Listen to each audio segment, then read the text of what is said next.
football from Sports Sound. Brilliant drop of the shoulder! What a goal! From BBC Radio Scotland. There's no substitute.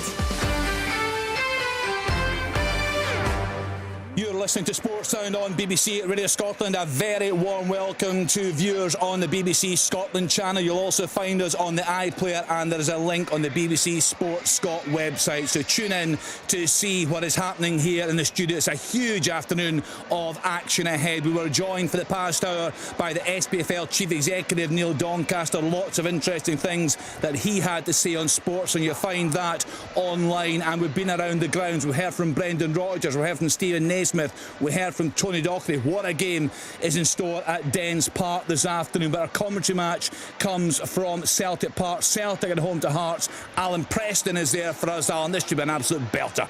It will be, Kenny. You know, Hearts have got 2 wins over Celtic this season, and I think Stephen Naismith and Derek McInnes are in a rare breed of managers that have managed to beat Brendan Rodgers twice. Naismith's got a chance to do it for the 3rd time. The last time that happened, 86-87. Hearts beat them in the Scottish Cup, twice in the league. But a very, very tough ask. Celtic are back to form. Same team for Brendan Rodgers, same team for Stephen Naismith. This should be an absolute cracker here at Parkhead. Yeah, really looking forward to it. Rory Loy is at Dens Park for us this afternoon. You'll be looking around you there, Rory. I know that behind the goal there, I think about 1,800 St Mirren fans there, and also a big turnout from the home support today. So much at stake. Yes, there is. It's a really good atmosphere, I have to say. Teams are just walking onto the pitch now, Kenny. St Mirren fans on the away end have got their pyrotechnics and flares on the go, which I know isn't advised, but yeah, look, it's a great atmosphere on both teams at the start of the season. If you told them they'd be going for Europe in 5th place spot, some St Mirren fans may have bought into that idea. I don't think any of the Dundee fans would have, and it just goes, it's testament to the job Tony Docherty's done, that this type of match at this time of the season has so much riding on it, and I really look forward to it. Let's then get to Pittodrie. We heard the news earlier that Peter Leaving was taken into hospital last night. The club have not given us too much more. We hope everything's okay. As Willie said earlier in the programme, we send him, of course, our very best wishes from everyone involved in the Sports Sound team. In terms of that game today, Willie, just looking at the objectives of both these two. For Aberdeen, the goal now to secure top of the bottom 6. For St Johnstone, it's all about avoiding that playoff spot. Well, it is, you know, and it's a tight situation that they find themselves in, you know, just a 1 point ahead of Ross County, so it's vital for St Johnstone and Craig Levein. Their record in recent games would be pretty good against Aberdeen, so he'll be looking upon this one as to at least take something from it. I think from an Aberdeen point of view, same team as it defeated Motherwell last week, so you know, they'll just be looking for the 3 points and get any thought whatsoever of drifting towards that 11th spot out the way. I don't think it's going to happen. I think it would have to be an unbelievable sequence of results for them to get dragged down, but just get it out the way for the home side today and take the 3 points. Let's then get to Fir Park. Motherwell at home to Livingston. Derek Ferguson. Oh, chance somewhere. Chance for Hearts right at the start. Really good play on the right hand side. Then Bakisa to the byline, cuts it back to Shankland, takes a touch. Good strike, deflected wide of the target for a corner. Yeah, very early opportunity there for Hearts, right in the front foot from the off there. Let's then get to Fir Park. Motherwell at home to Livingston. Derek Ferguson is there for us. This could be the day that Livy see their fate sealed in terms of going down. They put up great fight. Michael was there last weekend, Derek. It's important if they are going down that they do go down with some fight. And they will, certainly under Davy Martindale. I think that's a given. That's for sure, Kenny. I tell you what you've got here today.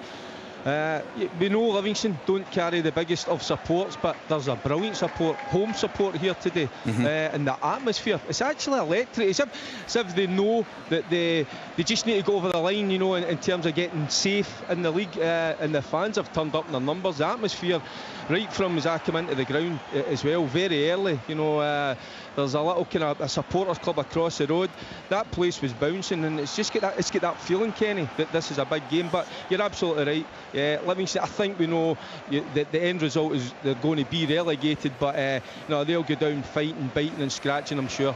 Yeah, it's great to see the fans turn out in big numbers as we edge towards the business end of the season. Let's get to Dingwall. Ross County at home to Hibs. John Robertson is there for us. A sore one for County last weekend, John, but under Don Cowie, very strong at home.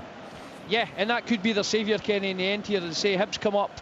Hibs played very well the last time they were up here, and you know, they had a really dominant performance last week. So you'd imagine they'll be full of confidence. Few changes, as I said, you know, the main one, Marshall not in goal, but you know, County have stuck with the system, the 3-4-3, and they want to take it to Hibs if they can. And there's a decent home support in here as well, because they know that, you know, it's vital that they get a victory because games are running out.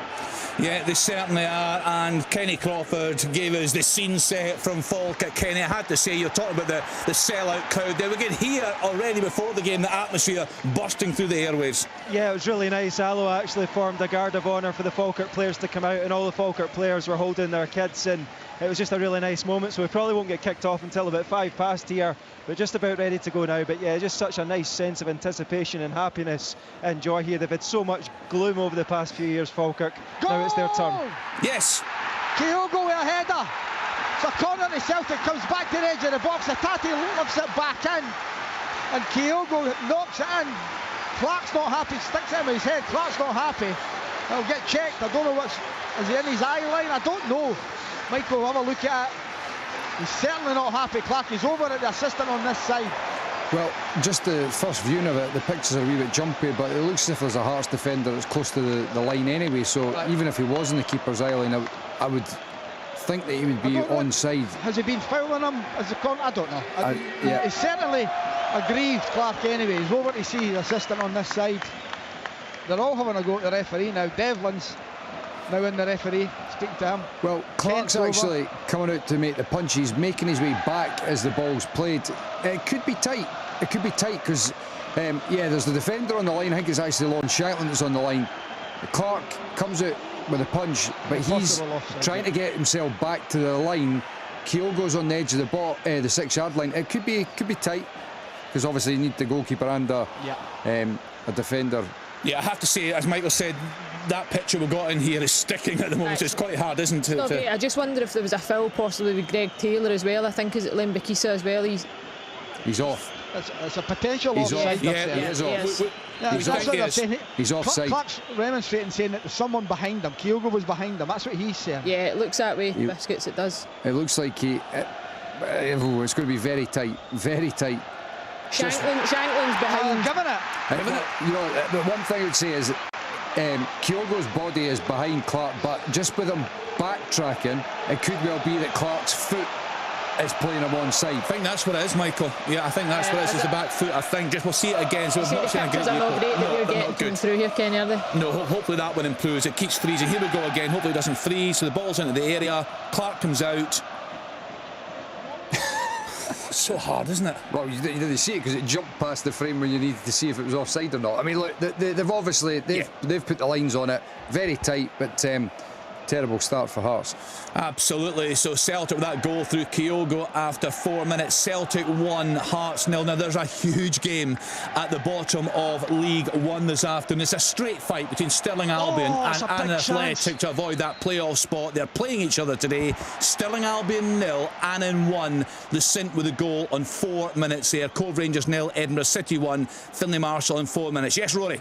Yeah, it was a big chance for Scott Tanser. It's since been flagged offside, but I mean, it was the most direct pass you'll ever see. It was Hemming from a free kick in his own half all the way. It went all the way over the Dundee backline, and Tanser simply chested it down and had a shot. It's difficult to know whether he was offside given the distance the ball travelled, so we've got to trust the linesman's judgment on it being right. It would be interesting if it hit the back of the net, but St Mirren have started really, really well here, Kenny. 3 corners within the first 3 minutes as well, but it's still 0-0. Big chance for Livy there. It was just a ball over the top. Motherwell caught sleeping. Anderson looks as if he's just getting away. I think it's McGinn, but then he gets back up and just kind of ushers him into a kind of wide, kind of left area, and finally gets the kind of tackle into the ball into the box. Kelly gets that, but it was just one simple ball over the top. Anderson away in a flash, but I tell you what, good defending at the end up, Kenny. But I think that's a warning to Motherwell.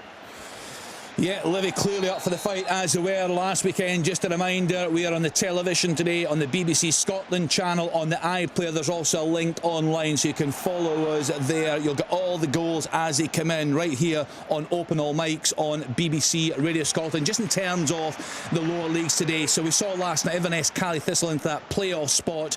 We'll give you the dates of these playoff games later in the programme. In terms of that straight fight at the bottom of League One to avoid that playoff spot, Stirling Albion be there. Annan will be in there. They play each other today. Annan with that early goal, 1-0 up away at Stirling Albion. In League 2, it's really interesting there again at the bottom. So East Kilbride are waiting in that pyramid playoff final. They will face either Stranraer or Clyde. Stranraer and Clyde. Clyde with advantage at the moment. Ian McCall has done a remarkable job there. Can he finish it off today? We will bring you all the goal news. Kenny. Yes, they're Derek. away again, Livy on a break. They've got 2v2s. Kelly.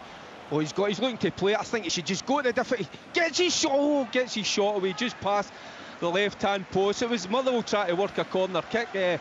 Spittle firing it into Halliday, just loses control of it. His shot, but as soon as they got on the break, you know, I don't think Stephen Kelly maybe get the pace that you'd be looking for. But again, you know, they need to be careful. You know, pushing bodies forward, Motherwell, but again, just, you know, leaving themselves a little bit short of the back.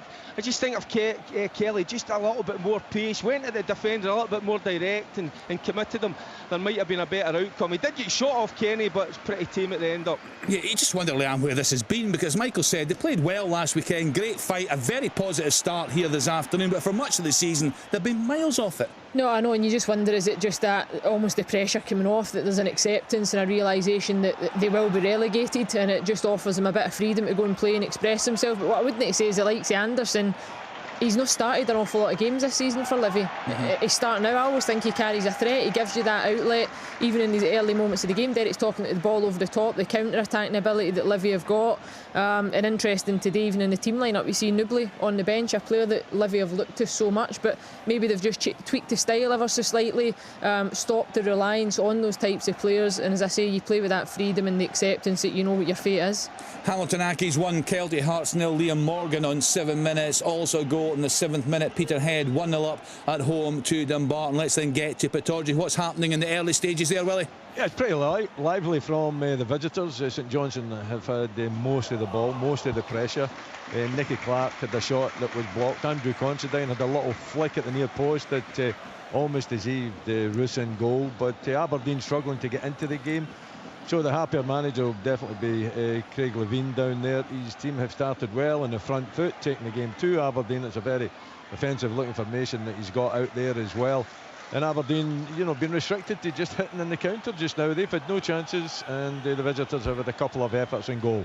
One goal in the top flight so far. Leanne, you've had a chance to look at the offside lines that have just been drawn up. Yeah, it's tight, certainly. As we spoke about Kyogo and Xander Clark, Lauren Shanklin was behind as well, but Kyogo was definitely onside just to look at it. Ross County at home to Hibs this afternoon. What's happening, John? Yeah, it's a competitive start, Kenny, but Hibs are on the front foot. They've had a couple of half chances. Yes, Al. Joe Hart, what a save, brilliant play. Hearts have been really good since the goal. Grant to the byline, picks out Cammy Devlin, one touch, and it jumps up and he hits it on the half volley. What a save that is for Joe Hart, diving to his left hand side for a corner. Do you know, every single time it's a key moment, that picture freezes, doesn't it? It looked a good save. It's a very good save. Yeah. I actually think, though, the connection, he could have probably lifted it ever so slightly. He's probably more focused getting it on target, and it gives Hart a chance to save it, but a strong left hand. You don't need vision. You don't need vision when Alan Preston is actually describing it for you, surely. And Kenny, just while we're at it, can I just pay tribute to Jeff Brown? I'm hoping that the Ross County game is his last game in charge or the owner of St Johnstone. I think he's been magnificent for Scottish football and especially for St Johnstone. Almost 40 years, and I've got to say the best chairman I ever worked for. A well-run club, Alan. Brilliant. Always got your wages on time, never in debt, got your bonuses looked after. He would tell you how it was. If you played rubbish, he would tell you. But just a wonderful guy. That this transfer Celtic again, just unlucky for Kyogo. But no, really, really good guy who let a manager manage, Wooly. Think that'll catch on. We can always live in hope. It's interesting, actually. I said it off the ball and I stood in the trailer. I was speaking to a St Johnstone fan earlier. We've got a Saints fan coming on later in the programme. He sent me a poll that they've done in terms of the fans' views on Craig Levine, and I mean, Leanne, they're not at all. That's, I suppose, stating the obvious, but he did inherit a mess there. Is it a tough one for you to strike the balance, or? For me, I didn't see, and it's no harm to Craig, I didn't see that being an appointment that was going to set the heather on fire. I didn't see the fans buying into it right at the get-go. I don't think when you look at Scottish football just now, when you look at other appointments, even like Jimmy Tilleen going to Aberdeen, a bit left field, you look at like Ange Postecoglou coming into the league, reverting back to a Craig Levine you know, who had been out the game for as long as he had been, in terms of that managerial capacity being something that would have longevity. Whether he sees it through, the fact he'd got a 2.5-year deal, I found strange as well. Different getting in maybe till the end of the season. So I'm not overly surprised that the fans are not having it. Did he inherit a mess? Possibly. Did Stevie McLean have a rough start? I think probably at the start of the season, the amount of injuries that St Johnstone had, the limited squad that he had at the start of the season, I don't think he had a fighting chance to succeed either at the club, and the lack of investment for me, was alarming at a point this season. So I don't see it being a relationship that will last, if I'm being perfectly frank. Yeah, they're in a real scrap right now. Is that a chance somewhere? It was a brilliant break from Motherwell down the right hand side. Nicholson, I tell you what, he floats, it's a lovely ball, and Bear goes for the spectacular overhead kick from the angle I'm at, Kenny. I thought it was going to bust the net, but chance again. It was about 30 yards wide in the end up. Right, Alan. Just a 30, Derek. Carter Vickers a header 6 yards out. If he gets it on target, big problems for Clark, just heads it over. Right, I'm going to ask you who should win Manager of the Year. We've got the short list that was announced this week. Before we do that, we'll get back to John Robertson. Sorry, John, we had to cut across you there. What's happening? No problem. St Hibs are playing some really nice stuff, and they've had a couple of half chances. Martin Boyle smashed one just wide as he goes down the wing here, and it's well played. And then he went down the wing a couple of minutes later, whipped it in, and Dylan Benty got front defender and flicked it over. County have been a bit more direct. They did get in the box with Danda, cut it back for a Petty. His shot was blocked, but certainly Hibs playing the easier than eye football, and certainly they're on top at the moment, but it's still 0-0. Right, John, you kick us off then. Manager of the Year shortlist: Derek McInnes, Tony Docherty, John McGlynn. Before you give us who should win it, are there guys that you think are unlucky to miss out? Yep, I think Stephen Naismith, his first year in football management, semi-final of the League Cup, semi-final in Scottish Cup, a couple of decent wins in Europe, and cantered into third place. I think it's strange that he's not on the list. Out of those that are there, I think that, Derek McInnes. Another one I would say, Championship. I've been really impressed with Rhys McCabe. Airdrie, I think he's done a terrific job. Really good football. Small squad. Done okay. I think they got to the 5th round of the Scottish Cup, won the Challenge Cup, and have now made the playoffs. And Hibs have scored. They're going to have a look at this. It's the ball was played in. Rocky Bushiri's shot. It hit the post. It rolled along the line. Maeda was there to tap it in. All the County players, it might be similar to the Hibs one, the Hearts one here. They're claiming that Maeda's offside, so we will wait. But Don Robertson and the assistant have given it at the moment, and it's Maeda after 14 minutes. Did you get a chance to look at that, Michael? Well, as much as you saw from a distance at a wee small corner of the telly there, it's yeah, I mean, look, it looked like it was a short corner, a good ball into the box, but very difficult to see if Maeda's in an offside position or not to say whether it was the right call to give it or not. There's a defender very close to him, isn't there? He's not offside. No, he didn't. I'm just looking at it there again. He's the defender's goal side They're checking for a possible handball here. So it's not offside they're looking at. I don't know when it first came in, Michael, if you'll see it again. It's not a great picture, John, to be fair, is it? It's not. It's rolled and it's whipped in, and there seems to be, just before Bashiri slides in, I think they're looking at that nothing could only obvious, be the bit, John. I would think, Nothing obvious, Robert, to say that handball. Have they disallowed it? Is the referee given the free kick? No, he's given goal. So it looks as if the ball in the pictures that we're seeing is in the 6-yard line. No, that's not. No, they're waiting. I think County are hoping for the best, but the ref gave the goal. Right, so tell us what happened, Michael. So the ball came in, and then it ended up Marcondes and the Ross County player were almost sliding to try to, hook the ball. Goal given. Yeah, it's the right decision, and it came off of like Marcondes' back rather than his arm. It's a good decision. Get on with the game. 1-0. Right, my leader with that goal, Ross County 0, Hibs 1, a huge goal at the bottom of League 2, and it's gone the way of Ian McCall's Clyde. Elgin City 0, Clyde 1, Liam Scullion with that goal on 15 minutes. So, Robert, who are you going for Manager of the Year? Yeah, as I said, so, Rhys McCabe and Stephen Naismith, I think, can feel a wee bit hard done by not to be in the running. I think Derek's done a great job, but for me, it's Tony Docherty. I think coming up, in the last season, didn't have a long time to get his squad together again. It's his rookie managerial career, so to be fighting it out for European places, I think he just nicks his pal. I think John McGlynn, an invincible season, be tremendous, but being one of the only 2 full-time teams in that, I think most people expected that, but an unbelievable achievement all the same. but for me, Tony Docherty. Right, Montrose 0, Cooney of the South 1, Joel Mbonga with that goal on 18 minutes. Who would get your vote, Willie? Yeah, Tony. You know, I think he's come in, he's cut that umbilical cord between him and Derek. I think Derek's a fantastic manager. I was so disappointed to see both of them leave this club, but that was well in the past. I think he's went there, he's brought an energy to the club, an excitement. He's brought young players into the club as well. Bit of debate about these loan players, exactly, but you know, I think he speaks really well too. I think he's the type of manager that you could buy into and work under. You'd be more than happy to work under him.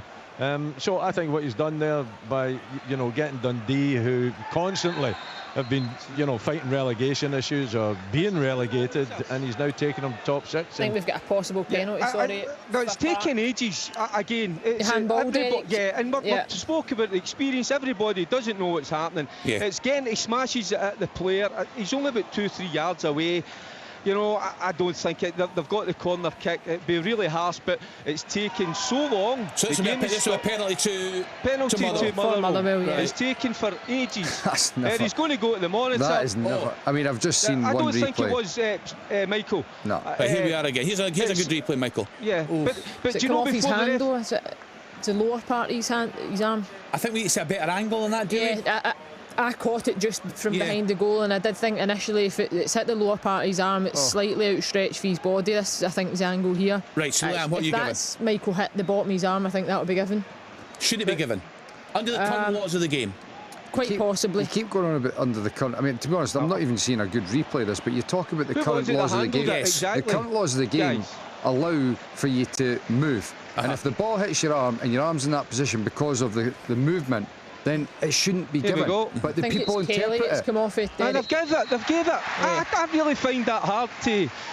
I mean, what normal can the time do? he could do nothing, Kenny. Tuck his arms behind his back, which is what we're asking defenders to do now, Derek. That's ridiculous, isn't it? I don't agree with it, but that's now what you're expecting defenders to do. Ridiculous. Which is, of course, totally natural to do that. What else I think's ridiculous? The amount of time. Saying, Michael, that's the thing. But do you know what, Derek? That's such a good point. Spent as well. Fans are sick of it. You can tell round the ground because it was booing a lot, and this is from the Motherwell fans in terms of the amount of time that it took for the referee even to go to the monitor. I don't think it's a penalty in real time. Derek, here's an interesting one. Does that go down as a right decision, a correct decision when we talk about the stats? That's an interesting one. Who is it? Theo Bear? Yeah. Theo Bear just putting the ball down. What a season he's had. But this incident, that was what, 4 minutes ago? 3-4 minutes ago? When we compared the Scottish game to the English game earlier on in the year as well, and statistically we were saying there was so many more penalties being handed out in Scotland in comparison to England. It's because in England, quite literally every defender defends with their arms behind their back. So that's the difference. It's not to do with officials. I don't think so. Right. Because the players have now adapted to the use of VAR and what have you got to coach him that way? Threshold is. Of course. Yeah. Players know that that's how they How about you just get rid of like the stupidity and get a bit of sense and understanding that your arm's there because you're moving. We got the goal.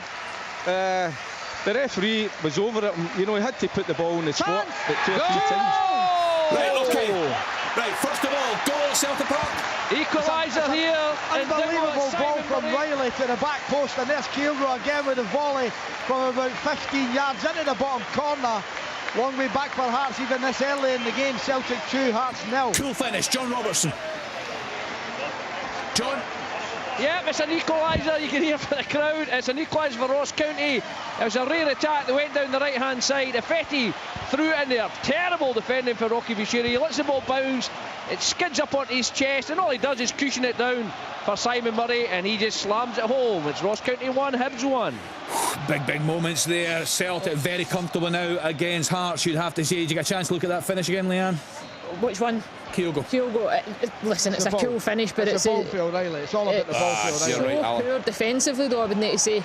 The movement from Kyogo was good because he peels off the shoulder, but the fact that he can just go and make that type of connection and roll the ball into the back of the net. Down from, wasn't it? It was. Listen, the ball is Biscuits is saying is brilliant from O'Reilly, and it's a horror show for Hibs defensively. But a good finish from Simon Murray. It's a great finish. Yeah. Simon Murray's a wonderful finish, but Rocky Bushiri, I mean, he's trying to head the ball. It's bounced up round about his chin. Michael, isn't it? He's trying to head the ball. It just skids up and he basically cushions it perfectly for Murray. Yeah, in the middle of the box. Great finish. Kyogo's not had a great season, but my goodness, he's coming alive now. A double for him today, 4 and 21 minutes. So Celtic 2-0 up at home to Hearts. Big goal for Simon Murray, and Ross County 1 apiece now against Hibs. That was a quick fire equaliser there. Burnley 0, Newcastle United 1 down in England. Callum Wilson on 19 minutes. Cove Rangers have equalised home to Edinburgh City. Paul McGowan on 22. Willie. It's a corner. I think it's Gartenman that eventually heads it over the bar. I mean, he's clear, he's not picked up. He's got to do much better. By the way, Will, he's inside the 6-yard box there in the end. I don't know. He's got. What's he doing with his legs up in the air? I mean, he just has to time his run. I know your legs have got to go up there when you jump, but he's a free header. It's such a big opportunity for him. Terrible marking from the set piece. He almost attacks it, like he's being marked, but he's actually completely free. It's like there's somebody putting a bit of pressure on him. The only thing that I could say in his defence is there's maybe a couple of players just in front of him that he's just reacting a little bit late. He might not have seen it all the way, but yeah, geez, that's a huge opportunity for him. It was interesting, Willie, talking there, his choice would be Tony Docherty, Leanne, and he said how well he speaks. For me, that's such an important part of the game, how you conduct yourself with the media, how then you get your message across to the fans. We had him on for an hour one night, I think it was at January time, something like that, and he was terrific, wasn't he? Communication-wise, he's spot on, and I think he's really enjoying his role as well, and it's not a position he's not been front and centre, as Willie described it, what is it, snapping that umbilical cord or whatever he said earlier on. He's not been the one that's been I got that right, by in the media. Sounds a bit right to me, but I apologise to everybody if I've got it wrong. We'll go with it anyway. But no, he's another one. With flocking him off, you're not getting any younger, my friend. Another birthday. I've always got that Betamax tape. Exactly. I can show myself. The one I know with the Betamax video still. Who would get your vote, Leanne? Derek McInnes for me. I think the fact that he's got his side comfortably sitting where they are in the table just now. Yes, they came up and were promoted last season, but I think Derek had a huge overhaul at Kilmarnock as well in terms of the playing squad. Questions asked about his time at Aberdeen towards the tail end. Was it good enough for the way they had his teams playing? But I think you can see the real quality in Derek McInnes, that he knows the Scottish game as well as he does. His recruitment, I think, has been spot on as well. He's got a team of players that can score goals, defensively robust, organised, good legs in the middle of the pitch. I think they've had a really strong season. Was that another chance for you there, Robbo? Big chance for Hibs there. Brilliant play from Maida. He just skipped past Effetti, rolled it back to Marcondes. Marcondes, brilliant strike, and what a save from Ross Laidlaw. Still 1-1. Alan Preston, who get your vote for Manager of the Year? Derek McInnes for me, and I think Tony's done brilliant. John is the same. I'll also give a mention to Gary Naismith. First trophy for Stenhouse-Muir in their history and winning the league, 140 years. Yeah. Done very, very well. Rhys McCabe, I agree with Robbo. I think he's been excellent what he's done, but for me is Derek, and I think you see the struggles of Aberdeen since Derek's left. What a good job he done up there. So for me, it's just him. Very, very close. Dear, wait till you see this. Rocky Bashiri again, Michael. I don't know what he's thinking. He stands on the ball, Murray goes in, cuts it back, shoots, header, it goes up there and it's headed past. Brophy. What a chance for Brophy. It should be. What a good game this is. I'll tell you what, both teams, great chance. But Rocky Bashiri again, goodness gracious. Shocking.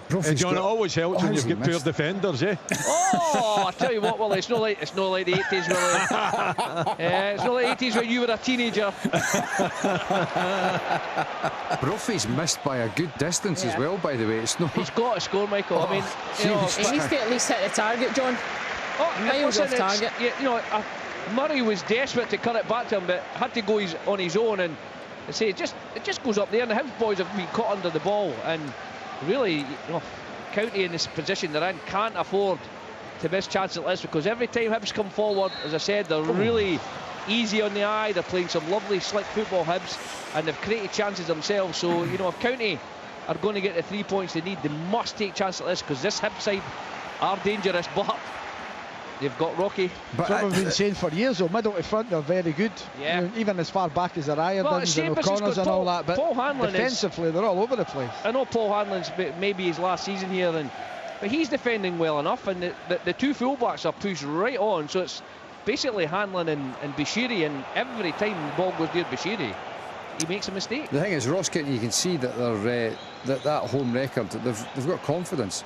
Yeah, I mean, look, there is no doubt Hibs are dangerous, and that's what's probably going to make for a good game here, because Ross County will continue to be dangerous at home, and Hibs will leave themselves open to, making mistakes. Where are you, Michael and Paul Hanlon? Kevin Thompson was in. He was saying he thinks he should be starting games right now for Hibs, that he's what they need. But do you think he's had his chance in recent years? A good servant to the club. It's not so much that he's had his chance. It's like, he's had a great career at Hibs. But I think, you're talking about Rocky Bashiri's got a mistake in him. Absolutely, Will Fish.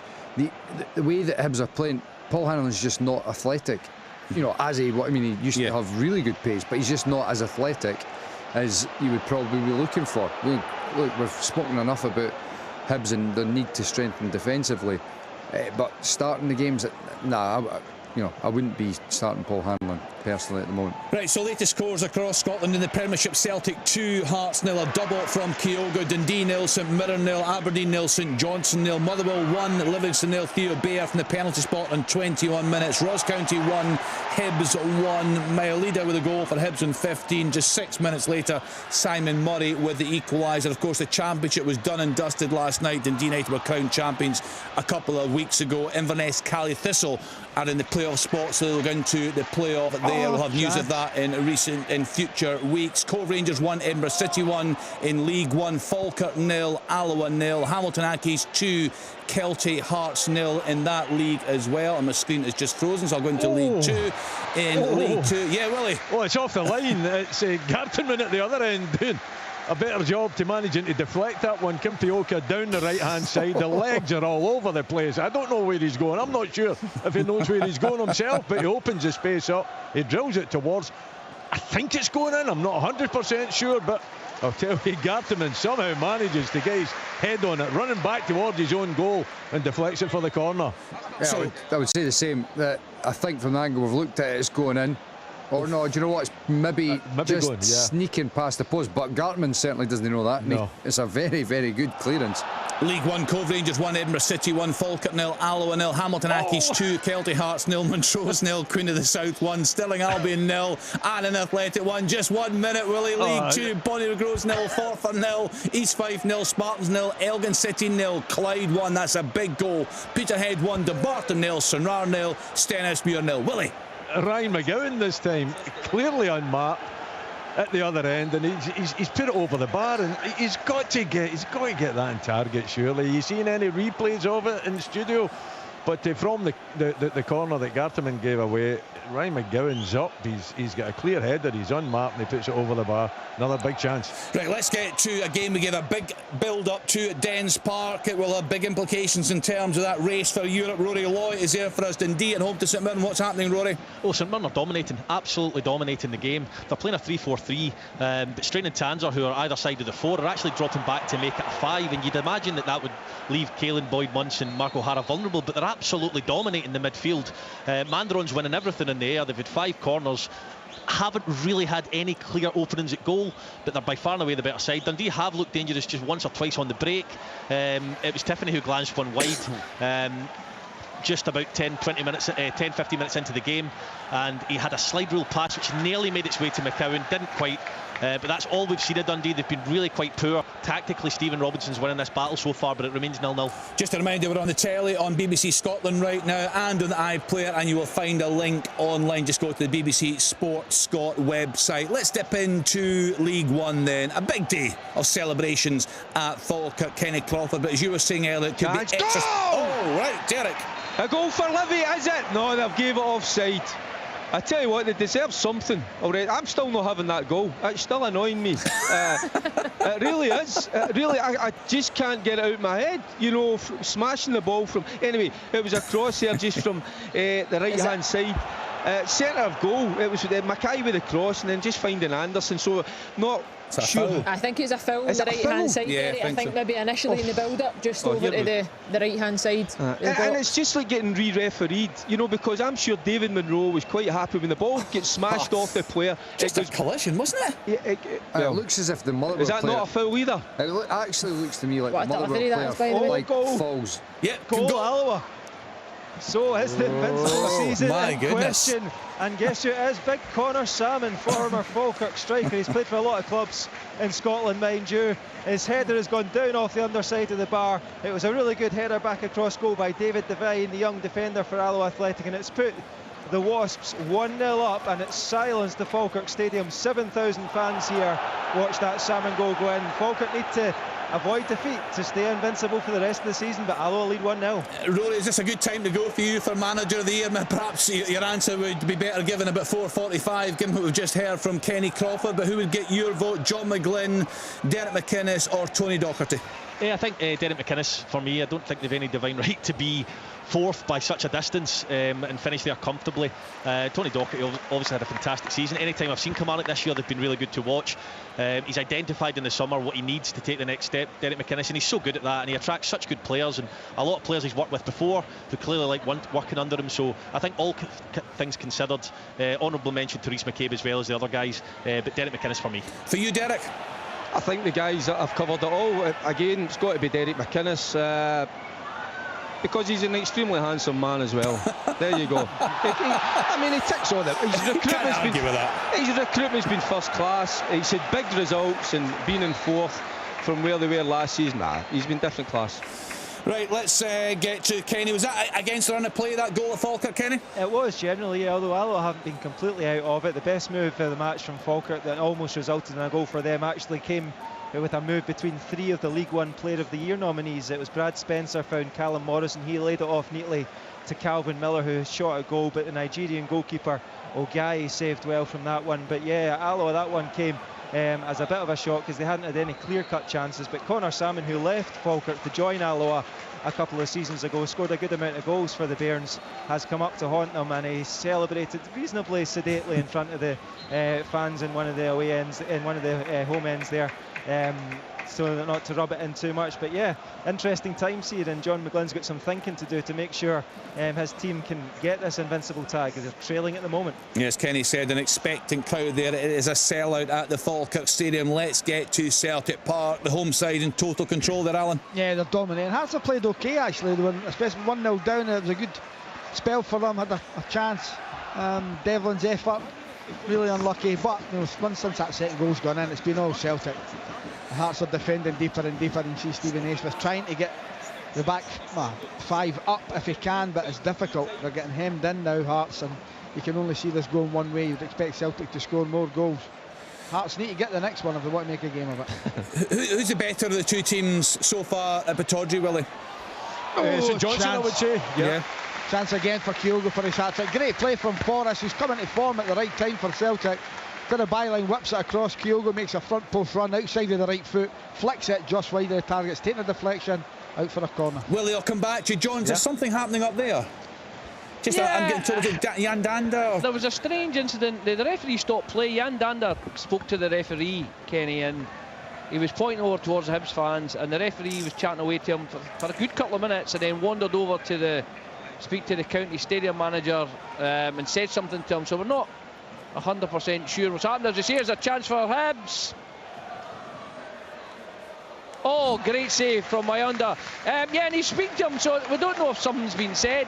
The referee was pointed over at the Hibs fans when he was speaking to the stadium manager, so whether there's been a comment made or what, we're just guessing here. Yeah, it looks a good game though, John, doesn't it? In terms of the action of the park, looks good. Game. I've got to say, Hibs, and they've just done it again. When Hibs move that ball forward, they're really, really good to watch. They move it slickly, they move it, and it was the same there. Venti seemed to knock the county defender over. Great body strength, then flicked it, had a shot block. Maeda followed up, great shot, great save. So, you know, on the ball, Hibs are really, really, they're easy to watch. It's a nice eye, and they knock about. But defensively, every time county go forward, they're a bit more direct and really energetic, intense. They're creating chances themselves. So it's definitely a contrast in styles. County a bit more direct, but a bit more, you know, not quite route one, but getting it forward quickly. Hibs pass through the different sections, and lots of good movement. So this game could easily be 2-2, 3-3 at the moment. There's, you know, I hate to say it that there's definitely more goals in it because you know what will happen, but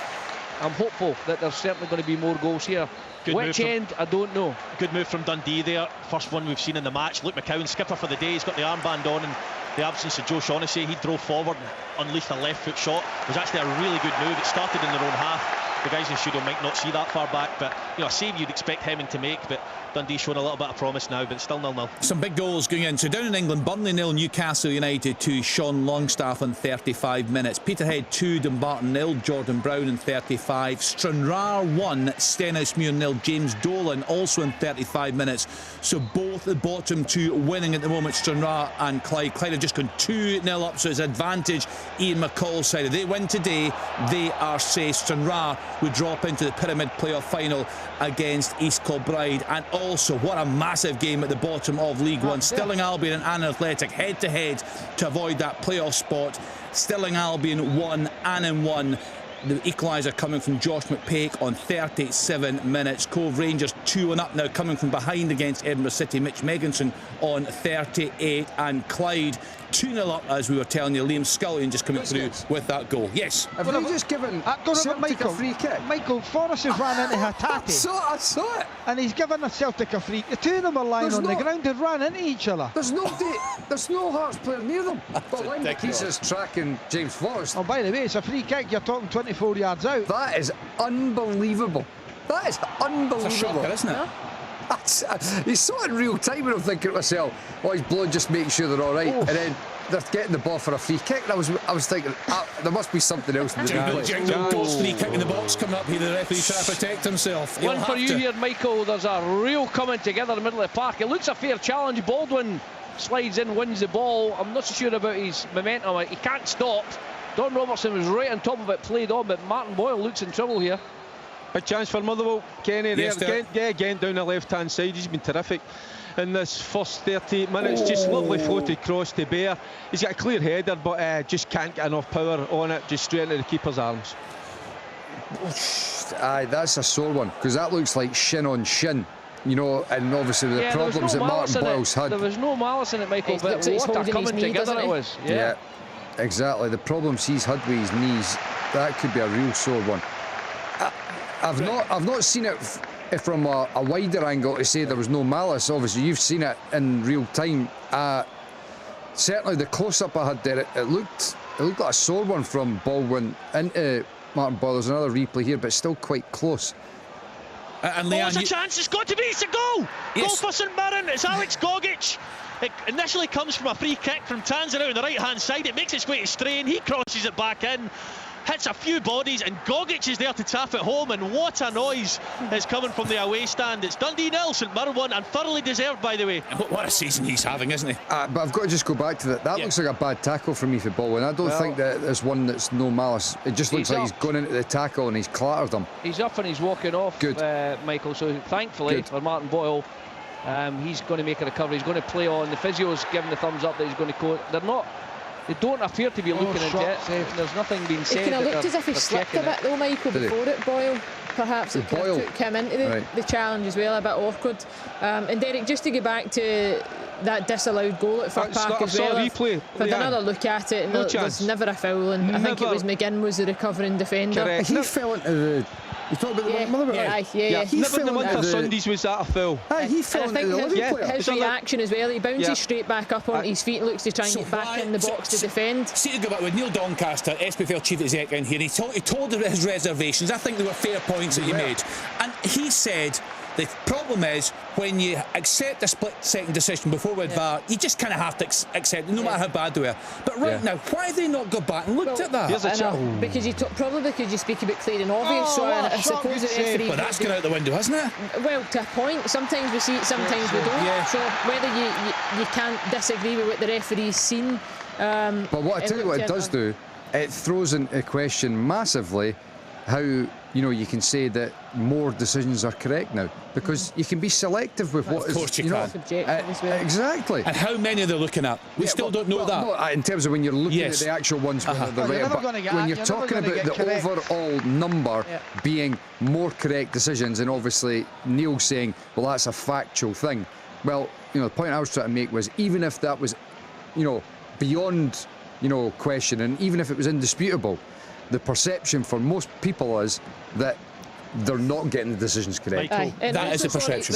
See, with that one though, am I right in saying, Derek, that almost the attacking phase of play was played out, where they were allowed to score and the ball goes into the back of the net and then the foul was brought back? No, or did they blow for the foul straight away? I think it was a linesman was flagging, so the linesman's he's only about 7-8 yards away. I think he's definitely one that's flagging. But I'm told there the ball was in the net at that point. That's what I'm getting told. I'm saying that there was a challenge from Mackay on McGinn. It was actually McGinn probably fouling Mackay, so it gets away from the defender, floats it in, and then Anderson, good header into the back of the net, and right away then the linesman starts flagging. Yeah. So he must have looked at that and thought it was a foul initially. I wasn't watching the linesman initially. I was just watching the ball get across to Anderson, free header into the back of the net. But then I've looked, as you normally do, the linesman to see if it's okay, and he was flagging.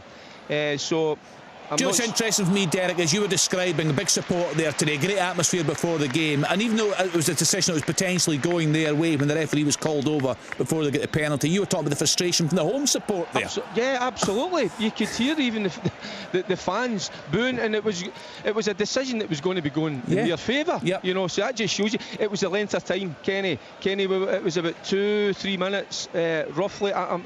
No, don't quote me on that, but it felt, right, in the stadium, it felt like an eternity. It felt absolute ages. And you can see the players looking at each other, the fans, obviously disgruntled. It's just, I just don't like it. You think about how frustrated Stuart Kettlewell was last week with the decision as well. What about Davy Martindale this afternoon, how he must be feeling? He will. The position that his side are in. In terms of Stuart Kettlewell, do you not think, in terms of that decision, he got that wrong? He went over the top with something that he had no justification to do so? Do you think? Possibly. For me, I think in the current laws of the game, I could understand why it was given as a foul. Yeah. As a foul? Was it a red card? You're not sure? I mean, look, I think it was maybe overboard, but it's frustration. Football's a motive. So I wouldn't. He gave a great quote, Mike. I don't know if you saw it, where he said, I know it's an obvious one, but he said, I work 12 hours a day, 14 hours a day, preparing, getting things right.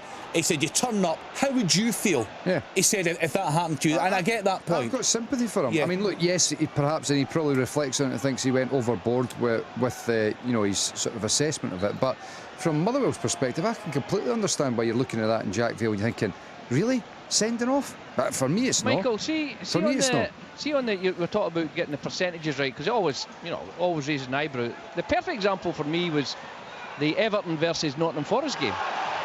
You see all three penalties. You've seen penalties given for all three incidents. Almost a hat trick for Kyogo. And Howard Webb says 2 of them were perfectly correct. And you're thinking, I've seen penalties given for 3 incidents. That we all know the third one's definitely. Yeah. And by the way, the other 2 could easily have been given. But they're now credited down as correct decisions, and they're not. I was going to talk about that, and Michael's absolutely right, because the one I would go to is the one last year. There was a red card. It was a yellow card initially by John Beaton to Tony Watt. It was upgraded to a red card. Every single person on this show said it was never a red card. It went to an appeal. Dundee United won the appeal. We then went to the VAR meeting and they had it in the correct decision column. And it appeals to exactly what Michael's saying. It was every decision at one point or another, so they got it right somewhere. But I mean, you're right, Rory. That just highlights Michael's point in its entirety. Right, so Dundee 0, St Mirren 1. Rory, you were saying there, right in front of that big away support, the goal from Alex Scoggish. He's had a fantastic season. Oh my word! Wait till you see this again. Right, Simon Murray just outmuscles Hanlon, runs the box, cuts it back, it takes the deflection, hits the post, rolls along the line, spins out. Unbelievable. Big chance for Aberdeen. Lovely free kick. Hoyley comes off the bar. It's Gartenman again. He's at the heart of everything good and bad for the Dons. How he doesn't manage to take that rebound and put it actually like a pass back to Mitov, isn't it? What a free kick though, Willie. Brilliant free kick. Hoyley's been pretty good since coming to the club. He's been very impressive, so much so he's keeping Duke out of the team. Would you give him another year? He was asking for another contract. Would you give him one, Willie? The way he's playing just now, I think it would be. I think it would be productive. He had an effort just a little bit earlier as well, taking on 2 players down the left-hand side. He's got something. His deliveries from set pieces are exceptional as well. So I think he's got a lot going for him. Who brought him to the club? What manager was it? Warnock's done. Yes, I had to bring that with Tom English a couple of weeks ago, just to get Tom turning. Celtic 2 Hearts 0. Yeah, very good. Kyogo double there. So just to bring up to date, a second of the game for Joel Mbongo. Montrose 0, Queen of the South 2. Celtic Hearts have pulled a goal back away at Hamilton Accies. Craig Johnson. This is why you love the game. Nicholson, what a strike, boy. That was magnificent. Picks it up 25 yards out. I tell you what, he's absolutely rifled it into the top left-hand corner, off the underside of the bar. Magic, absolutely magic. Connor Salmon's done it again. It's 2-0. He really is coming back to haunt his old club. It was a brilliant cross from the right-hand side by Stephen Buchanan, and Connor Salmon, leaping as he does, headed down into the bottom left-hand corner. It's been too long. It's 2-0 against Falkirk. Half-time at Celtic Park. It's Dundee Nelson, Mirren 1. Yeah, Gogic with a goal there. Half-time at Pittodrie, goalless. Right, but a good end to the half there. Welcome back to listeners on Medium Wave. You're listening to Open All Mics on BBC Radio Scotland. So we are still playing in Dingwall, John.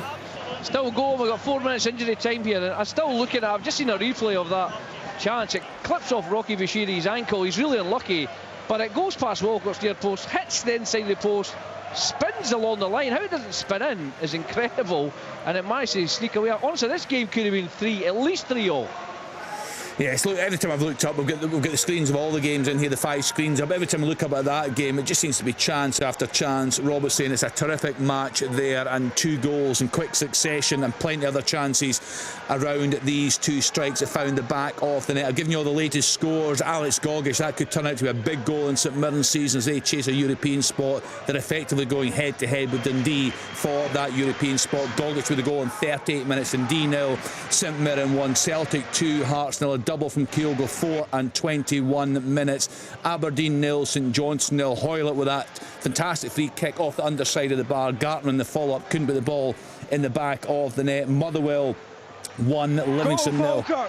Yes. That could be really important, Kenny, because Aidan Nesbitt has absolutely thumped it into the top left-hand corner from round about the penalty spot to make sure it's Falkirk 1, Alloa 2 going into the break. It really would have been a hard team talk for John McGlynn at 2-0 down, but now they've got hope. Falkirk 1, Alloa 2, Aidan Nesbitt. Yeah, it's a big goal from Aidan Nesbitt there. They'll be wanting to finish off in stylish trophy day at Falkirk. We're bringing you news of that later in the programme. Michael, just before we go to the half-times, I was going round everyone else. Half-time Dingwall, 1-1. Right, Michael, just for yourself, didn't get to you. Manager of the year, who should get it and why? I was getting beat today. I think John McGlynn. Yeah. I just think that it's obviously not to take anything away from the other guys that are up. Derek McInnes, who, I think over the course of his career has been one of the top managers in the country, and Tony Dockett, who's doing a fantastic job in his first role as manager. But just the fact that Falkirk, they've been in the doldrums for so long, and he's been able to get in and if he doesn't lose today, it could be an invincible season. I think that it's great to see Falkirk getting back up out of League One and starting to move upwards again. And John McGlynn's he's done a great job. So the fact that he's won, the title, for me, just edges it over the other guys. Yeah, trophy day at Falkirk today. We'll be joined by a Falkirk fan later in the programme. So we have reached half-time at all the top flight games. We'll get the half-time reports for you in Sport Sound shortly. On digital radio, FM, online at BBC Sport Scotland, your smart speaker, and BBC Sounds. This is Sport Sound from BBC Radio Scotland. Scottish football lives here.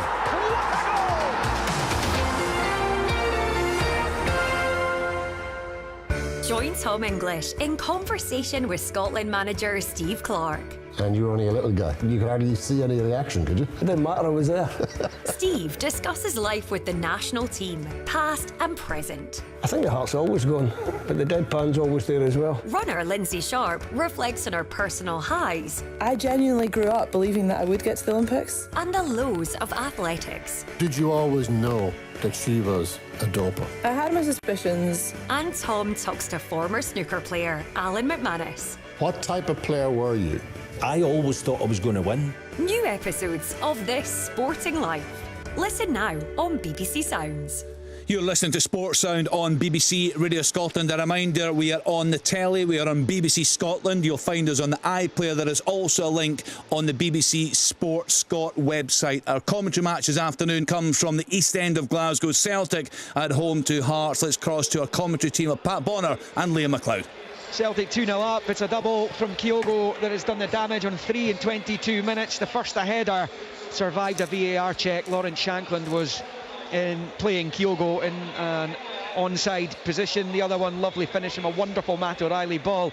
Hearts came here to play though. They had 3 magnificent opportunities. Shankland in the opening minute saw a shot deflected wide, and then we saw Devlin's effort brilliantly saved by Hart before Kingsley headed wide at the back post from a corner from over on the far side. They played really well, but from about the 23-24 minute mark, it's been all about Celtic. They've been brilliant. They've forced opportunities as well. Zander Clark's made a couple of really good saves, and as it stands, it's Celtic who will be opening up that 6-point lead at the top of the Premiership. Paddy Bonner and Kyogo, for the first time this season, incredibly, scoring more than once in a match. And how sharp was he? In both occasions, really sharp, getting on the end of balls to put Celtic 2-0 up. And we've been treated with I think a really good game here in this first half. You know, Hearts starting off very, very well. They did create their chances in that opening spell, and then Celtic just taken over, and they've played some wonderful football. Had not been for a wonderful Zander Clark save just before half-time, Kyogo would have had a first-half hat-trick. Half-time, it's Celtic heading 6 clear. They lead Hearts 2-0. Thanks to Pat Bonner and to Liam McLeod. Full coverage coming up from Alan Preston on Open All Mics. Rory Loy is at Dens Park for us today. Dundee at home to St Mirren. Rory. Yeah, St Mirren came flying out the traps. They won a corner after 11 seconds and 3 more before the 10-minute mark. They dominated the open exchanges with Bolton and Olasanya both missing half chances. Dundee's most dangerous moments have come on the break. Tiffany glanced a header wide from a Cameron cross. Then in 35 minutes, a good interchange between Silla and Cameron in the middle of the pitch. Released McCowan, who drove forward and tested Hemming. However, he was able to parry for a corner. Then came the breakthrough. It was a free kick on the left-hand side from Tanzer, which made its way all the way to Strain on the opposite side. He cut inside, he crossed. It caused confusion in the box for Dundee, as a few of St Mirren's crosses have. It landed at the feet of Alex Gogic, who's been tremendous at the back today and all season. He tapped home and put St Mirren 1-0 up. Not many chances after that, to be fair. St Mirren's seen the game out to half-time, and they are thoroughly deserving of their lead. So at half-time at Dens Park, it's Dundee 0, St Mirren 1. Next stop, Pittodrie. Aberdeen at home to St Johnstone. There for us, Willie Miller. Yeah, it's 0-0 at half-time, but it's been an exciting game of football with a number of opportunities. St Johnstone playing really open and attacking football, particularly in the early exchanges, first 20-25 minutes or so, and it was them that was creating the opportunities. Nicky Clark had a volley that was well blocked by Angus MacDonald. Then Andrew Considine nipping in at the near post from a drive. Got a little toe on it, but he was trying to deceive Roos, but Roos reacted well and saved well. Kimpioka had the best opportunity, did really well down the right-hand side. He struck the ball after taking on MacDonald. But there was Garterman at the back post. Not too sure if it was going to go into the back of the net or not, but Garterman didn't know that. Got a good header, gave away the corner. From that corner, McGowan should have scored. He was up, was unchallenged, and somehow he managed to put it over the bar. But there was chances at the other ends as well. You know, Garterman should have done better with the header from the corner. Got himself imbalanced and put the header over the bar.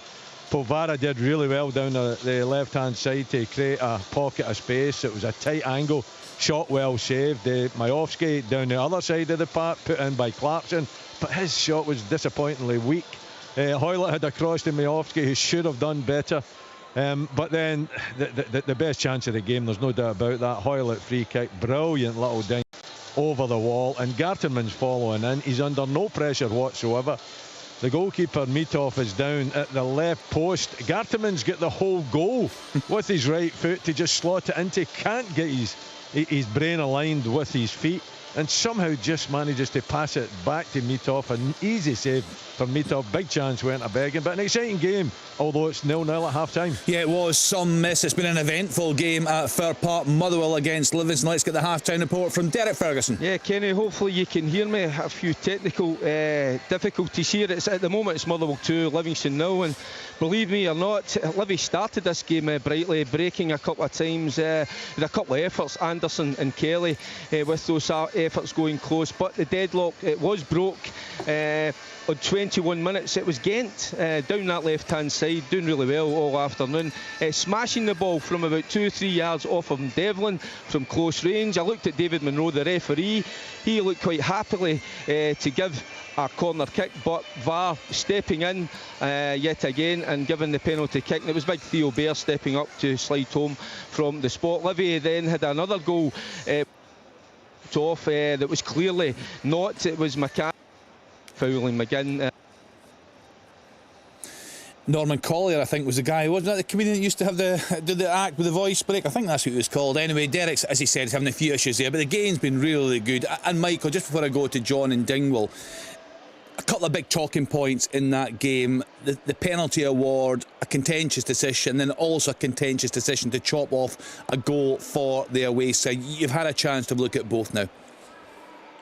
Aye, I mean, it was, you know, my initial thoughts were the penalty was harsh, and the goal being chalked off was a poor decision. I've still, I mean, the replays that I've seen of the handball they're not brilliant, but they're not making me think anything other than his arm's in a position you would expect it to be. Now, look, there might be another angle that comes up that says differently, but certainly from what I've seen so far, I don't think it was the right call. I think it was harsh on Devlin.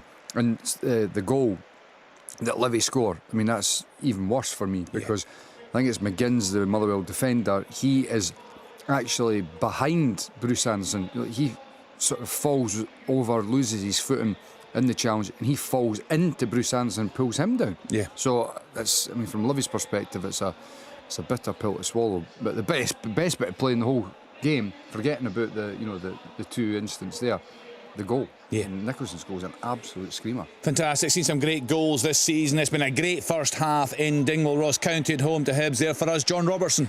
Yeah, it's Ross County 1, Hibs 1, and the biggest surprise that it's only 1-1. Both teams could have scored countless times. Hibs playing some really good football. They're knocking it about, they're knocking it through the lines, getting to the front four, who are extremely lively and extremely busy. And they had a couple of early chances. Martin Boyle smashed one just past the post after only 2 minutes, and 5 minutes later Boyle whipped one in. Venti flicked it, but it was just over the bar. Affetti then went down the other end and smashed one well over the bar from a very good position. But it was Hibs that took the lead. Good play again. Forced a corner. The corner was taken short, was whipped in. Macondes went for it. The ball dropped to Bushiri. His shot hit the post, but Maeda was on the line to tap it in. No offside given. Hibs deservedly 1-0 up, but just 5 minutes later, a disastrous mistake from Bushiri. The ball was whipped in from Affetti. Bushiri didn't know where to go with it, with his head or his feet. He ended up chesting the ball, and it fell perfectly for Simon Murray, and he rifled it home. Then Murray went down the lane, cut it back. The ball was deflected up in the air off Walcott.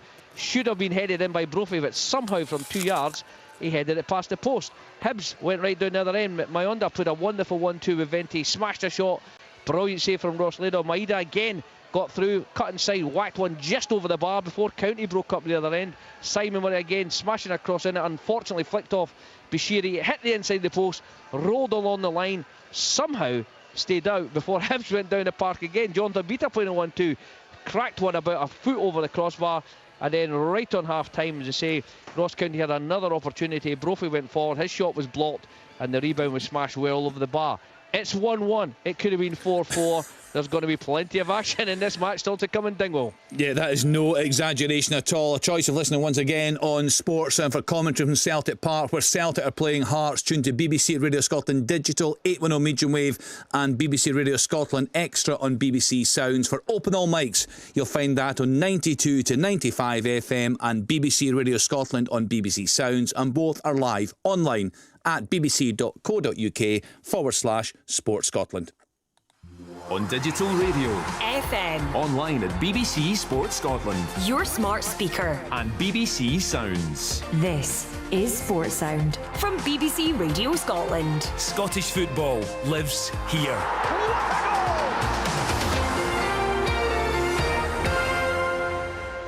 Welcome back to Open All Mics on BBC Radio Scotland. In the Premiership, Aberdeen 0, St Johnstone 0, Motherwell 2, Livingston 0, Ross County 1, Hibs 1, Celtic 2, Hearts 0, Dundee 0, St Mirren 1. The Championship, of course, came to a conclusion last night in League One. Cove Rangers 2, Edinburgh City 1, Falkirk 1, Alloa 2, Hamilton Accies 2, Celtic Hearts 1, Montrose 0, Queen of the South 2, Stirling Albion 1, Annan Athletic 1. Now that's a big game because they are fighting to avoid that playoff spot, playing each other today. Stirling Albion need to win that game. 39 points, Annan 39 points, but Annan have the superior goal difference. In League 2 this afternoon, Bonnyrigg Rose 0, Forfar 0, East Fife 0, Spartans 0, Elgin City 0, Clyde 2, Peterhead 2, Dumbarton 0, Stranraer 1, Stennismuir 0. Again, a lot to play for at the bottom of that division. So as things stand,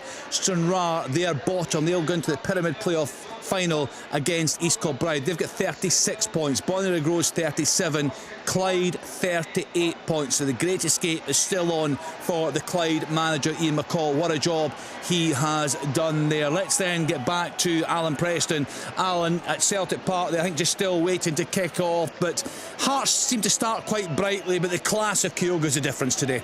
Yeah, it's a brilliant header, and then the second goal's a wonderful pass from O'Reilly right onto Kyogo's foot, and he finishes it really well. And Hearts had 3 good chances, Kenny, in that opening period. They need to get the first goal in the second half to try and make a game of it. But what a difference in Celtic with McGregor and Hatate in the middle of the park. It gives that freedom to O'Reilly go and play. And I quite like Kuhn actually wide on the right as well. He reminds me of Patrick Roberts, the way he takes people on, playing on the right hand side.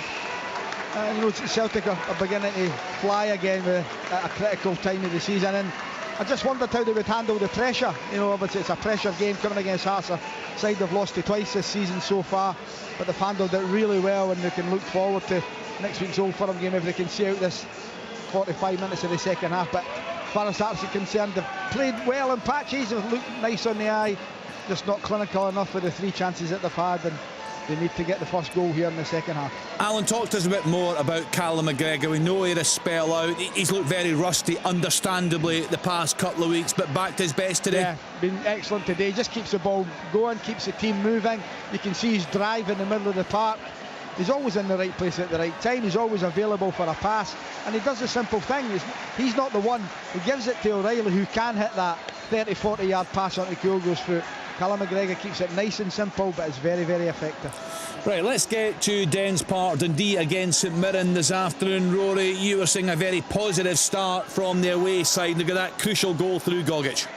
Yes, they did, and 1-0 was definitely right at half-time. St Mirren deserved to go in front. Gogic has been really good defensively as well. He's put out any fires that Dundee have tried to spark, and of course he's popped up with a goal when it's mattered as well. Dundee just looked maybe a little bit overawed by you know, the potential of getting into Europe and what's at stake here. And to be fair, if St Mirren were to win this one, it would probably be enough, you would imagine, to see them in that 5th spot and staying there. Dundee have made a wee change at half-time. Malachy Boateng's come on, and it is Aaron Donnelly who's made his way off. Thanks to Rory. East Fife 0, Spartans 1. James Cragen with the goal on 47 minutes. Let's get to Pittodrie. Willie, a couple of great chances in that game. I think both teams have had the opportunity to go ahead. Is a draw a fair balance of play on what we've seen so far? I think so, Kenny, yeah. But probably, you know, that the early part of the game, St Johnstone really playing well and dominating the ball and taking the game to Aberdeen. But as the game kind of wore on, then Aberdeen started to get control of it, and they started really positively in the second half. Total domination. The game has been played in the St Johnstone half. No any chances created in the second 45 minutes, but it certainly looks as though, you know, their shape is good. They look as though they've got quite a bit of confidence, and they're taking the game to St Johnstone. But I was impressed with St Johnstone early stages of this game. They played kind of an open and attacking football that was very easy in the eye. 2 strikers up top as well, so they're always a threat, but they've been pushed back after that, and Aberdeen are now dominating this game. Peterhead 2, Dumbarton 1. Dumbarton pulling a goal back through David Wilson on 48 minutes. VAR frustrations aside, Derek Ferguson, you're enjoying your day at Fair Park? I tell you what it was that good a goal it blew up my machine. So it has. Oh, that was a struggle at half time. I've been all over the place trying to fix this, but the guys back at the base have sorted me out. Yeah, Kenny, we're just underway into the second half. Yeah, what a first half it was. Yeah, plenty of incidents, but more importantly for Motherwell, they've got that 2-goal lead, and but a little bit harsh on Livy because they played pretty well, had opportunities, but as I say, you said it before the game, you know, they're going to go down with a fight. Well, they're certainly showing that this afternoon, playing some good stuff. But you wondered if, Derek, if David Martindale was up for the fight for next year. He's already signing players, which is good to hear, that he's going to be staying on. Yeah, listen, he's been saying for weeks now, you know, people above him will make the decision. I'm not quite sure how accurate that statement has been. No, but yeah. Kenny is allowed to sign players for next season, so that tells you. He's got 3 already in. The point I was making there was about, well, do you think that Davy Martindale will have a big say in his future at the club or not? I don't know. What do you think? What do you think? Give us an opinion. I don't know, is my honest opinion. I would suggest he would.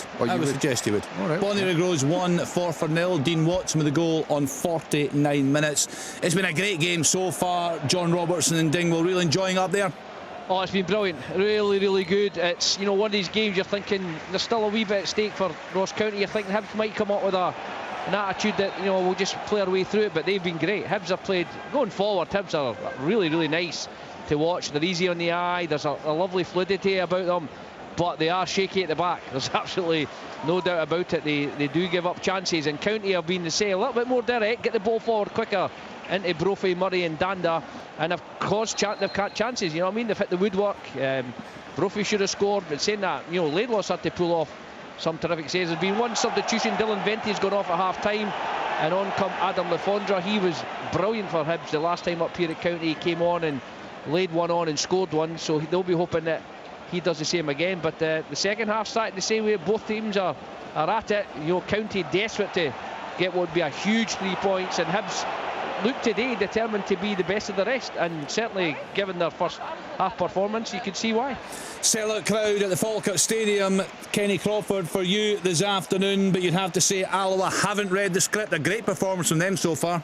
Yeah, 37-year-old Connor Salmon, he's up top for Alloa, and 40-year-old Andy Graham, the player manager at the back for Alloa. So these more senior players doing the job at the moment for the Wasps, local rivals of course, so the Alloa fans will be glad they're putting a spanner in the works for Falkirk. But you've got to say that Falkirk, given that they've got that goal just before the break from Aidan Nesbitt, really hard thumped shot into the top left hand corner, that'll have given them impetus, I think, to come out in the second half. One sub for them, Stephen McGinn the captain has gone off, and Dylan Tate the midfielder has come on, so really interesting to see how much they press from here on in. They're trailing 2-1 against Alloa at the moment. Right, let's put this one out there to our open all mics pundits. The squads have been increased, the squad sizes to 26 for the Euros. Should James Forrest be on the plane to the Euros? Alan Preston. Yes, without a doubt for me. He's looking sharp again today. He was excellent last week. We're struggling in an area of the pitch where I don't know if Hickey's going to make it. Patterson's out. Forrest could play there and a wide right on a 5. So yes, for me, and I also think I've got to give a notable mention to Chris Cadden. I think he's been excellent since he's come back at Hibs as well. So for me, Forrest, yes, without a doubt. For yourself, Ian? Yeah, no, definitely. The fact that you've got that increase in the squad, as Alan mentioned, the players that are missing, I think just his experience, his class, his all-round play. We've seen the moments that he's come up with in recent weeks with his goal contributions. I think what you see is what you get with James Forrest. Whether you would see him in a starting Scotland team, I'm unsure, but I suppose if there is a real vulnerability in that right hand side with the players that are missing, and you're adamant that you want to stick with that system that you play, then of course he would fit in there. But I just don't know if Brendan Rodgers has said that this year, can he replicate that level of intensity? The manager's thrown the question marks over him. From what I've seen in recent weeks, he's answered those questions, but he's on the plane for me. Would you take a Michael Diziel for something a bit different? 100%. Yeah, he's a genuine wide player that we don't really have in the squad, so if you're looking to try to change things, of which I think would be prudent at the moment, because we're not exactly in a brilliant rhythm with the way results have gone. The last result was a bit of a pivotal one for me, the poor performance and result against Northern Ireland. Because up until that point, you're thinking to yourself, OK, it's top nations that we've lost against. The performance we put in Amsterdam was absolutely superb, but it ended up being a drubbing. There's a chance for Vargas. Good save by Hart. I'm not so sure he was onside. That flag goes up late on, just offside. So for me, having the options to change things up, and then also because of what the guys have just spoken about there, James Forrest can play in that right wing back area, although it's not his preferred position. I wouldn't worry about the intensity thing either, because you're not talking about looking for James Forrest to go and play a 38 game season. It's a handful of games potentially. So I would be even if it's 23 squad, you still have a minute. I'd still have a minute. Yeah. So it's 26. It's an absolute no-brainer for me. Robert, would you go along with that? Absolutely. I think we need, at the top end of the field, we need somebody who can create and score, and James Forrest has done that over the years. That looked like a handball to me, Nicky Clark, but I could be wrong. The corner to the back post, the header, it's certainly heading into the back of the net, is it not? If he's managed to keep that out, it's quite an incredible block by the striker. I'm sure it will be checked, the hands up to the ears. It's McDonald that's totally free. Oh no, it's his hip. It comes off his hip. He manages to deflect that. A big chance for Aberdeen. Angus McDonald. It's a good block, isn't it? Just seen the replay now. It's a brilliant block. That's fantastic. Yeah, that one's gone in. That's absolutely fantastic, isn't it? Montrose 1, Queen of the South 2, Liam Callaghan on 52, Bonnie Regrose 2, Callum Conley on 54, 4 for Athletic 0. So a no-brainer for you, Robbo. Yeah, I think he's creative. Scotland, we need to create goals. It's a tournament, so you're going to have to go forward and try and score goals for me. And yeah, of course, you've got to be resolute at the back and try and keep it tight. But it's all about the final third and the knockout stages for the groups. You've got to get results. And I think James Forrest, he showed last week, Dundee, he's capable of scoring goals out of nothing. His first goal was absolutely sublime. And then he's getting himself positions, but as said, he can also create. And again, unlike the rest, will he start? No. But if we need to change things up, if we need to tweak the system to go and get something, he's certainly a player that can come on and cause problems. So yes, he's on the plane for me. Here's an interesting one. Young Player of the Year. Again, the shortlist announced this week. So we've got Lyle Cameron, Ross McCausland, Lennon Miller and David Watson. Rory, who gets your vote? Oh, that's a tough one. It is, isn't it? It's a very, very tough one. I would probably just edge towards Lyle Cameron. Anytime I've seen him, he gets up and down the pitch so well. He has such a positive impact on the game. He scores goals. He's very good technically, and I think they miss him when he's not in the side. I really do. David Watson's been in and out of the Kilmarnock side at times. Here's a chance for Kyogo. He's clean through for the hat-trick. Great. Oh, wonderful tackle. Oh, Simon Murray again. Great ball in from Danda. Simon Murray gets up, heads it down about 6 yards out, heads it down about 4 yards out, bounces over Walcott, hits the top of the bar, and away it goes. A big chance for County. Well, another chance for Majowski there. He's certainly dipped in form. That would have been an opportunity that would have put my money on him finishing, at least making it much more difficult for Mitov. It's a weak effort from him, tight angle albeit, but he's got to do better. He's got to get more power in that one. That's his second opportunity he's had down that right hand side, and he just hasn't looked the same old machine. St Johnson pinned in there, Willie. Yeah, they have. The second mistake, chance for Martin Boyle. Oh, brilliant save from Laidlaw. This game is just, it's like tennis. It's just back and forward. What a brilliant game. I've got to say that I don't think Majowski did particularly badly there. It was quite a tight angle on his weaker right foot. Do you not think he should be getting more power on it? He's free. It's just a Majowski that I saw. It doesn't matter what foot it is. Well, he's on the same amount of goals as Theo Baird now, Willie, so... Sorry, we got interference there. No, you got that checked out. Well, it's called facts, my friend. It's called facts. Can the studio check that out for me, please? My friend. Kenny, can I just say on Young Player of the Year as well, I do feel like if you're looking at Lennon Miller, I would say technically he's probably the most gifted out of the three. I just think overall for this season, Lyle Cameron for me would probably be the winner, but I think any of them would be worthy winners. It's really, really difficult. I was going to say, Rory, it's a good short list, isn't it? What a save that is! Back to O'Reilly, save again! Hatati with the first effort, brilliant save, double save from Clark. Really good play. And this is all stemmed from Callum McGregor running back with Vargas 50 yards. We're just talking about him at half-time. Wonderful tackle, and it got the crowd off their feet again. Celtic go up the park, and it's a great double save. Well, was that claims for a handball there? It was claims for a handball. Yeah, I'm trying to get a replay on it, but the game is raging on, so I'm sure, well, there will be a check on it, but the Aberdeen players were screaming for it. The fans, obviously, were looking at it. To be honest, I didn't get a particularly great view of it, so I'm not going to give an opinion. I was thinking more of the Miovski opportunity and whether I was prepared to take Mikey on or not. Yeah, it comes off his hand, but he's headed it. I think it's Liam Gordon, is it? Liam Gordon. He goes up, he heads it, his hand's up. Listen, his hand's got to be up there. He's jumping for the ball, but he heads it onto his arm. So I think they've checked it, haven't they?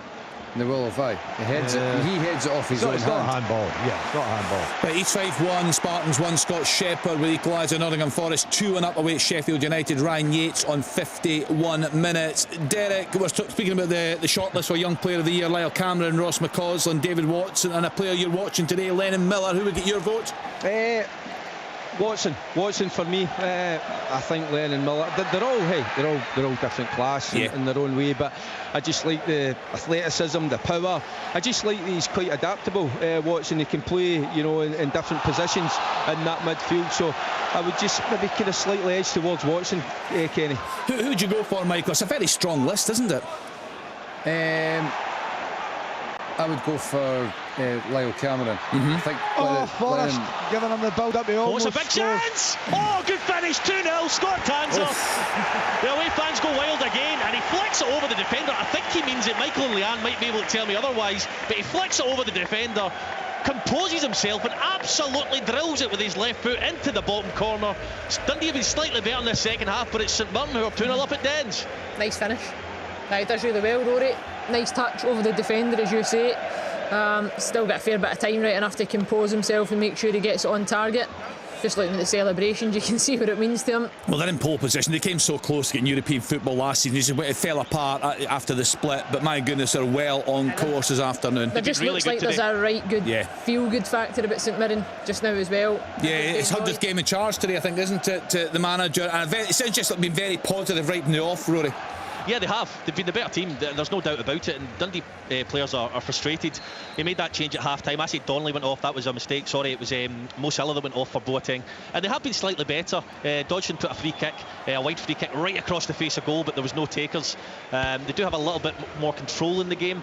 Lyle Cameron tested Zach Hemming as well, but you have to say it's an interesting formation St Mirren are playing. I've already touched on it. I won't bore you with that again, but I think Dundee have just struggled ever so slightly to get to grips with it, and Bacchus is about to come on for St Mirren as well, possibly just to shore up the midfield.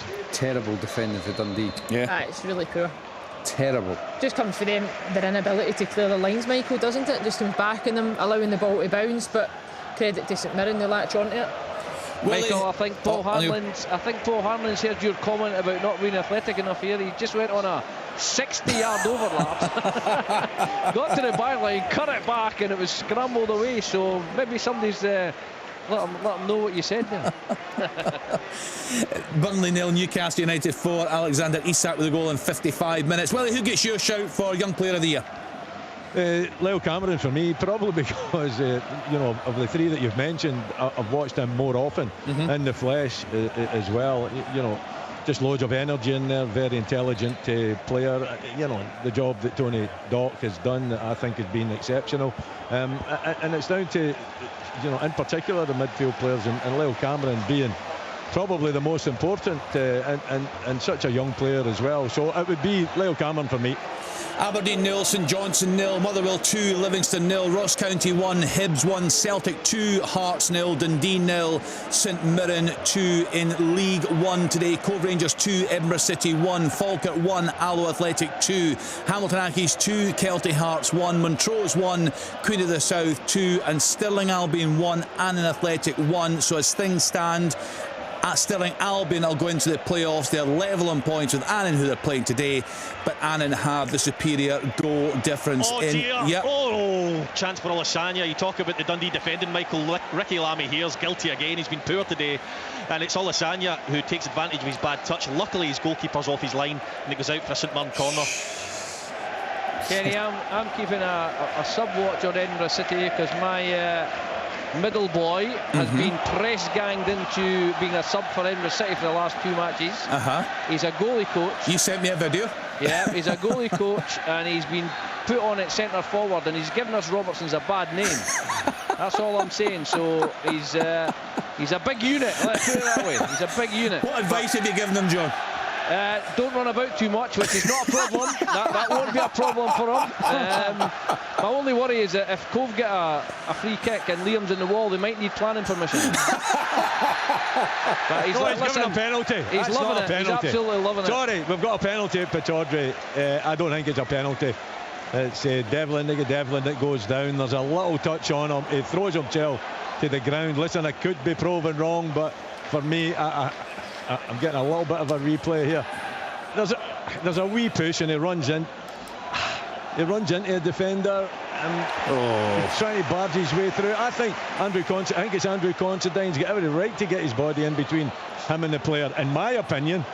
And Devlin runs into him, he goes to ground, and I don't think the referee's got a good view of it either. He's the other side of the pitch, but they're checking it. And do you think he get pushed into him, Willie? There's a little push, but is there enough for Devlin to go down that way? I don't think so. I'd agree with you, Willie. I don't think it's a penalty, but I don't think it'll get overturned, because I think it's one of those where the decision's been made. There's enough for them to sort of like to justify it. Just because the decision's been made. If you look at it in isolation and go, is that a penalty? Yes or no? For me, no. But I think the way officials work, they'll be going, well, support the decision. Support the decision. Yes, is what I would think. The fact that the defender's wrong side with the push as well, I don't think it'll be viewed any differently than it's the way already Chris in the Graham's correct column. Regardless of how it comes. So it might be a penalty, it might not, it's correct, whatever it is. So he's still getting spoken to, Willie, the referee? Speaking, yeah, they're still speaking. He's indicating to the players that he's still listening to his colleagues up in the old VAR room. And it's a big moment, Willie, isn't it? Because Ross County at the moment have got a point. As things stand, County have got a point against Hibs, so that game could change very quickly. Well, it's huge, but the thing is, how long is that taking now? That's a good point. We've all made our mind up, right? And it's maybe not definitive. I think that's what we're saying. It's obviously the same for the VAR officials. It's not definitive. So if it's not definitive and they've taken that length of time, what do? Do you give it or do you not give it? Well, you don't overturn if it's not clear and obvious. You don't overturn if it's not clear and obvious. Is that not the thing? Well, it's supposed to be clear and obvious. For me, that wasn't clear and obvious penalty. Yeah, they are as well. Yeah, I think it's Hoylett that they're looking at that might have been offside. That's why there's a length of time though, just because they check that attacking phase of play. That's fair enough. Aye, but it's like how far back? Aye. It's like over the other side of the park. They gave the penalty. They've given it. Oh right, okay. So is it Miovski, Willie, or it's Miovski that will take it? Yeah. With his right foot. Let's hope it gets plenty of power. Hopefully not. But just very quickly in League Two, it's a big day there. Bonnyrose 2, Forfar 0, East Fife 1, Spartans 1, Elgin City 0, Clyde 2. That's significant. Peterhead 2, Dumbarton 1, Stranraer 1, Stenhousemuir 0. So Clyde are currently in 8th spot in the table. No, in fact, they've just dropped to 9. So Bonnyrose 39, Clyde 38, Stranraer 36. They'll go into the playoff final, the Pyramid playoff final against East Kilbride. Willie. Yeah, Miovski, he's lining up with that left foot, ready to take this penalty. Referee having a word with the players just to stay outside the box. Left foot, no danger. No danger whatsoever. 1-0 Aberdeen. Yeah, he's a cool customer, you'd have to say. My goodness, what a job they'll do to hang on to him in the summer. But if he does go, he will bring a huge return in profit for Aberdeen, no doubt at all about that. He's a class act, Bojan Miovski. He has put Aberdeen ahead against St Johnstone. The problem there for Craig Levine's side is, as things stand, Ross County will be pulling a point back on them. It's between these two, looking at the bottom of the table right now, it's between these two in terms of that playoff spot. It's very, very tight, and my goodness, we saw some real drama last night. Inverness Cali Thistle did their bit in terms of the bottom of the championship, and they saw off Queen of the South. In terms of the playoffs at the top, we know that the Airdrie, Partick Thistle and Raith Rovers will contest the playoffs there, and the victor, the one that comes through all that, will play, as things stand, Ross County or St Johnstone. And we know, Liam, we've spoken about this a lot before, it's kind of weighted against, isn't it, the championship clubs, but Wraith Rovers, very good side. Brilliant goal. Here we go, Derek. Yeah, Motherwell is again. He's been excellent all afternoon. Down the left-hand side, it's a brilliant cross right onto Bear. I tell you what, it's a wonderful header because he kind of just stoops and places it right into that top left-hand corner. Listen, that's top draw. It's been quite quiet, thankfully for me, into the second half with all these technical difficulties. But I tell you what, some cracking goals. Nicholson, then that one. Lovely play, great cross, great header. So is that Bear back level with Majowski again then? Again, Michael, yes, it sure is. So as things stand, Livingston are going down. Listen, we've all said that for weeks now. Very good performance from last week. And they've done okay in this game today. Harshly treated by VAR in that first half. But as things stand, they are going down. Ross County, they are in the playoff spot. They've got 31 points. St Johnstone 32, Leanne. I was reading out the teams, all very good teams. Whoever comes through in terms of these three championship clubs, they will give the second from bottom side in the Premiership a right scrap, won't they? They will, yep, absolutely. I think it'll be similar to last season where we've seen Park and Thistle come. See, Kenny, St Johnstone and Ross County will be level on points. You're right, Michael. You're right. Down 31 points. Just St Johnstone are ahead on goal difference. Table's just updated, yeah. Well, if 31 you'd points. known that there was 1 point of difference before. You're absolutely right, Michael. I've been quite busy, but it's great to have you in here. I do enjoy it. Kenny, you're very busy. Very busy. He keeps us all right, Alan. No, I'm saying just in general, you're very busy. Kenny, see when you're talking about that, seeing football terms in that first half, yes, there was nothing between the sides. Yeah, it's a VAR decision and another poor decision from the linesman.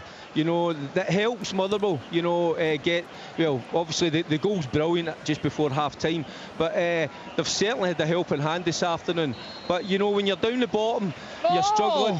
That's what happens, isn't it? It's cruel. Nearly a goal for Hibs there. Maeda, brilliant feet. He twisted and turned, smashed one. Laidlaw, no chance. It's hit the bottom of the post. And the big news, Kenny, is Richard Gordon's just texted me. Robertson Senior has entered the field of play. Fantastic. Well, let's hope we get regular updates. It was actually funny, John, when you sent that video through last week to see. I mean, you were saying he hadn't. He's been goalkeeper coach. Is that what you were saying? Yeah, he's not been really training much, or no? He's not. He played. He came up with Michael McIndoe when he got the job. He was a goalie coach at Gretna. Played a couple of times emergency goalkeeper. But he's been a goalie for 10 years. But due to the stuff going on at Edinburgh City and the lack of players, and he's been press ganged into being a target man striker. So he's certainly a target. I hope we can get a recording of this to him. It's been good from John Robertson today. Montrose 2 Queen of the South to Aidan Quinn in 64 minutes. Nottingham Forest now 3-1 up away at Sheffield United. Callum Hudson-Odoi on 65 minutes. Confirmation Theo Bair on 68 minutes. Motherwell 3, Livingston 0. Derek, you were saying there about Davy Martindale. We'll hear from him after the game. He's been understandably very emotional for weeks now. It's a heck of a job. Can I just interrupt you? Celtic are making a treble change. Right. Iwata's coming on either, but the most important one for me next week. It's got to be Majowski left foot. Oh dear, what's happening with Majowski? I don't know. What a chance. He's got to pull the trigger earlier. Oh my goodness. It's a great pass from Jamie McGrath. Just touch and bang, it's a goal. If you're not happy with him, we'll take him. I don't know if the pass looked like it was slightly behind him, really. I think so. I thought he was looking to just step onto that maybe and take it first time. We're getting a rerun of it again here. Yeah, I'll see it a second time here as well. He maybe should have taken it first time. Slightly hesitant, perhaps.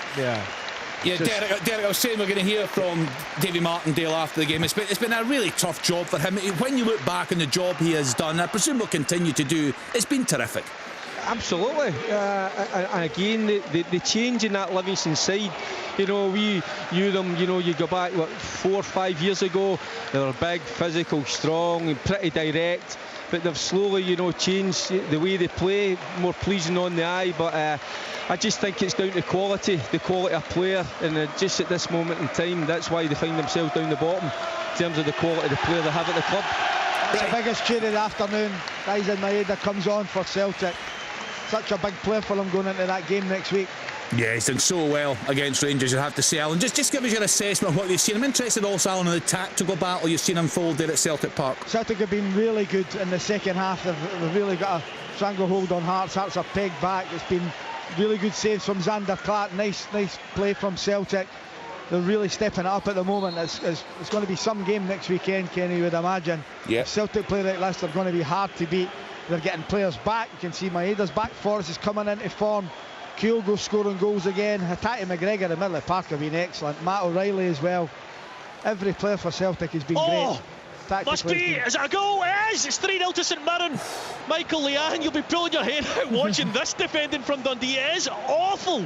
Comes down the right hand side. Both players go with the runner, and then it comes into the box. Mandaron just takes his time, skips by about 2 or 3, gets a shot away. It falls to Olasanya, and he gets a goal off the goalkeeper. 3-0 St Mirren. I think that's a definition of dipping your toe in defensively. I'm not sure. Oh my, Tony they were all Dockett, like that. Was terrible. And it all started out on the right hand side. McCowan and Donnelly both went with the runner, and Bacchus literally walked into the box. Yeah, just backing off, and then dipping the toe. Yeah, I've seen that St Mirren crowd behind that goal. As I was saying earlier on, Rory, and we've seen a lot of really good away supports in the league this season. I think it's been a terrific campaign. It's been really exciting. Big support there. They've really bought into what Stephen Robinson is doing at that football club. In contrast, you've seen a fair bit of Dundee, Rory. Is this the worst you've seen them this season? Yeah, it is. It is. And, you know, they've been poor, but they've been good for a lot of the season. And I think it's probably testament to Stephen Robinson, actually, that he isn't up for Manager of the Year, because it was almost expected that St Mirren would be in the top 6 given how good they were last year and how well they started the season. So, you know, he's probably been a victim of his own success there a little bit. Got a goal! But they've been excellent today. Yeah, it's another goal for Motherwell. Just as simple as a ball into the box, and not quite sure who that is. I was just looking down at the moment. Dan Casey it is. Yeah, I'm scared to move, Leanne, in case I knock the line off. In case you drop your wine.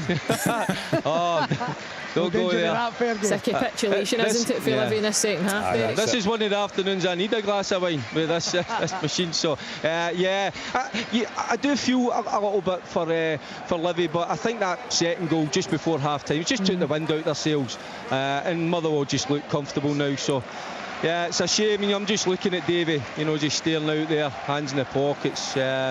The marking is just non-existent. Yeah, I don't know, is it Zono? Livingston have even went, it must be Zono. Yeah, nobody's near him. Pretty static, Leanne, and it was the goal scorer just on the move, just getting in there at the front post area. I think, Alan, we've been saying in the programme, the fear is where they go now. Will they drop through the leagues? We know they don't have a huge fan base. It's a really challenging. Yes. Sorry. On you go, Al. Really good play by Hearts. They're not happy, Oda. He goes into Taylor, it's right in front of Brendan Rodgers. He thinks he's fouled him. It's on 1-2 at the edge of the box.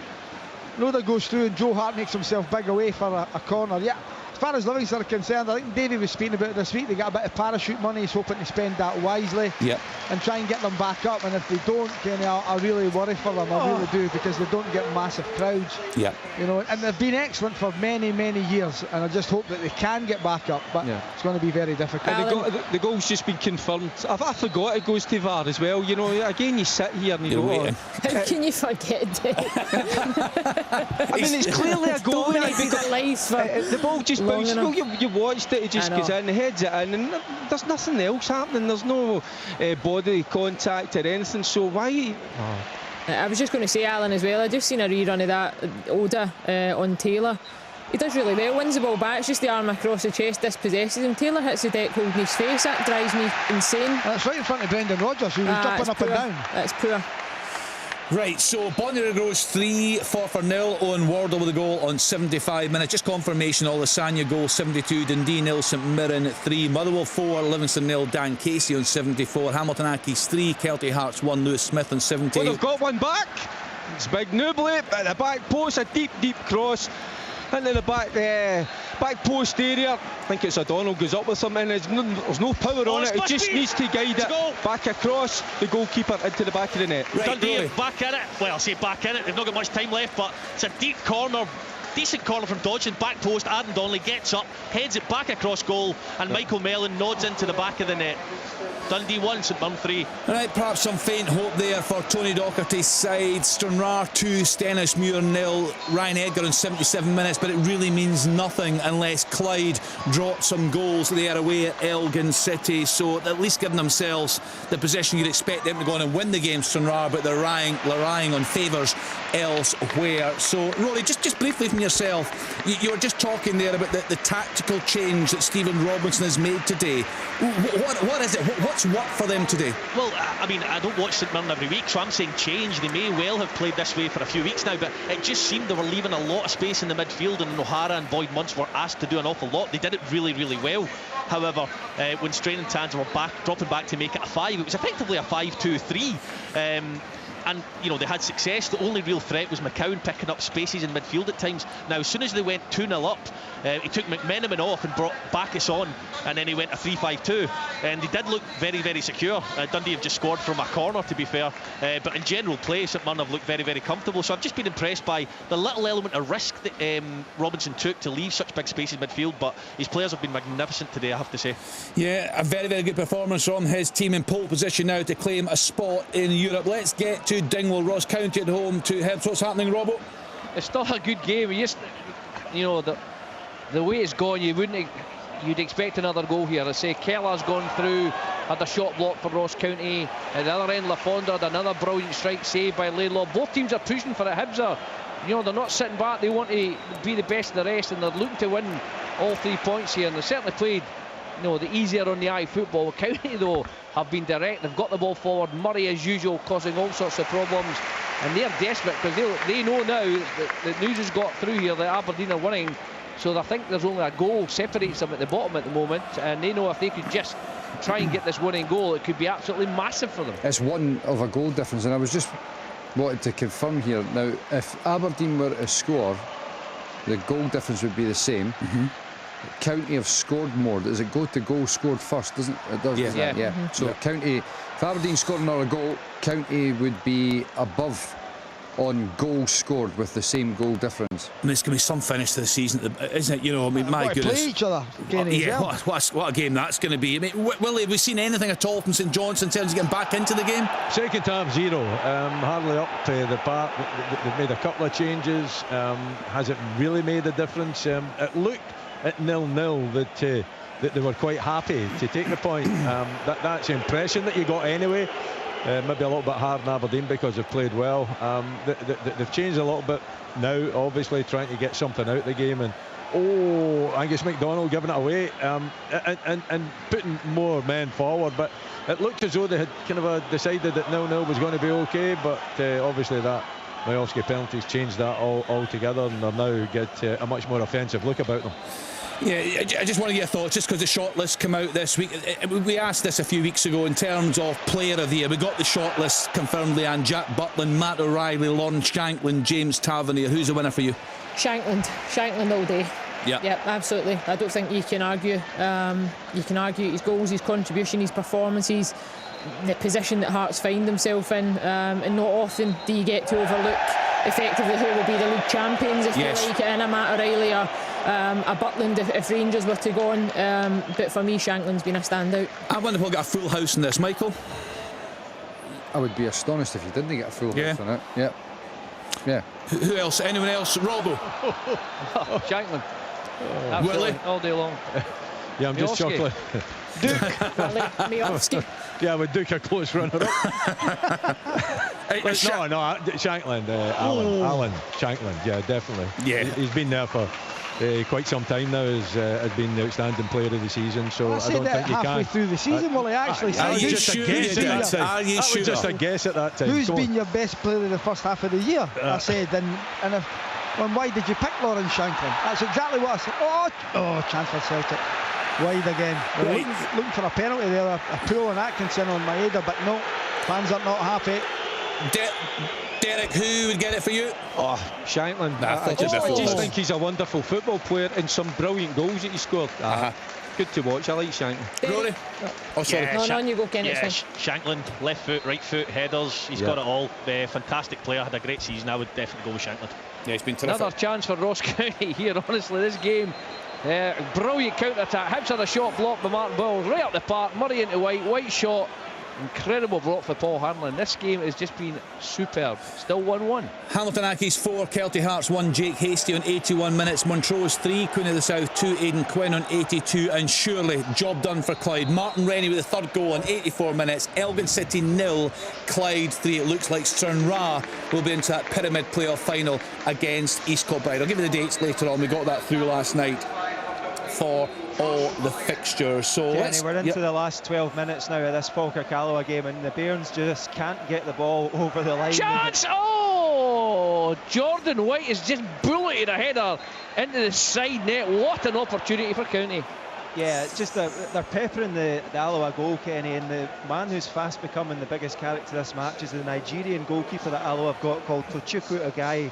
He's saving absolutely everything, and from about the 55th minute onwards, he's been time wasting as much as he can. He's been booked for that. He's been going down with cramp, and I think because Alloa are the local rivals of Falkirk, they're doing their most to try and stop Alloa Falkirk getting this invincibility. But yeah, John McGlynn must be tearing what hair he's got left out. He can't get this second goal. What's it like in there, Kenny? Because of course, a full house, the trophy lift today, there'll be huge celebrations in 5 or 6 minutes time. But is there a bit of frustration around the crowd? Yeah, well, the thing is, obviously it's a good news story no matter what. The fans are happy, but they're just so frustrated and exasperated that they can't will this ball over the line. So many chances Falkirk are getting, and they're just either being saved or missed. Robert, how would you rate County's chances of staying up? We've spoken about that home record, we've spoken about the job that John Cowie has done, and also another thing we've spoken about, Rob, is the striking options that they've got. It's decent. If it's County, I think they would be okay. I think they've got, especially their home form has been excellent. They've created lots of chances today. They're taking off Brophy, they're bringing on Jordan White, so they've got plenty of firepower, that's for sure. But once you get into the playoff system at any level, anything can happen. And yes, we've said before, it's loaded in their favour. I think perhaps maybe St Johnstone. If St Johnstone drop in, they don't score a lot of goals. So, but they're maybe a bit tighter at the back. Sorry guys, I need to come in there. Majowski, huge chance here. My goodness, huge chance from the set piece. It just slides off his forehead instead of actually meeting it and getting power behind it. He tries to find the back post. I don't think I'm being too hard on him on this occasion to say that should have been a goal. I think that's a difficult chance. I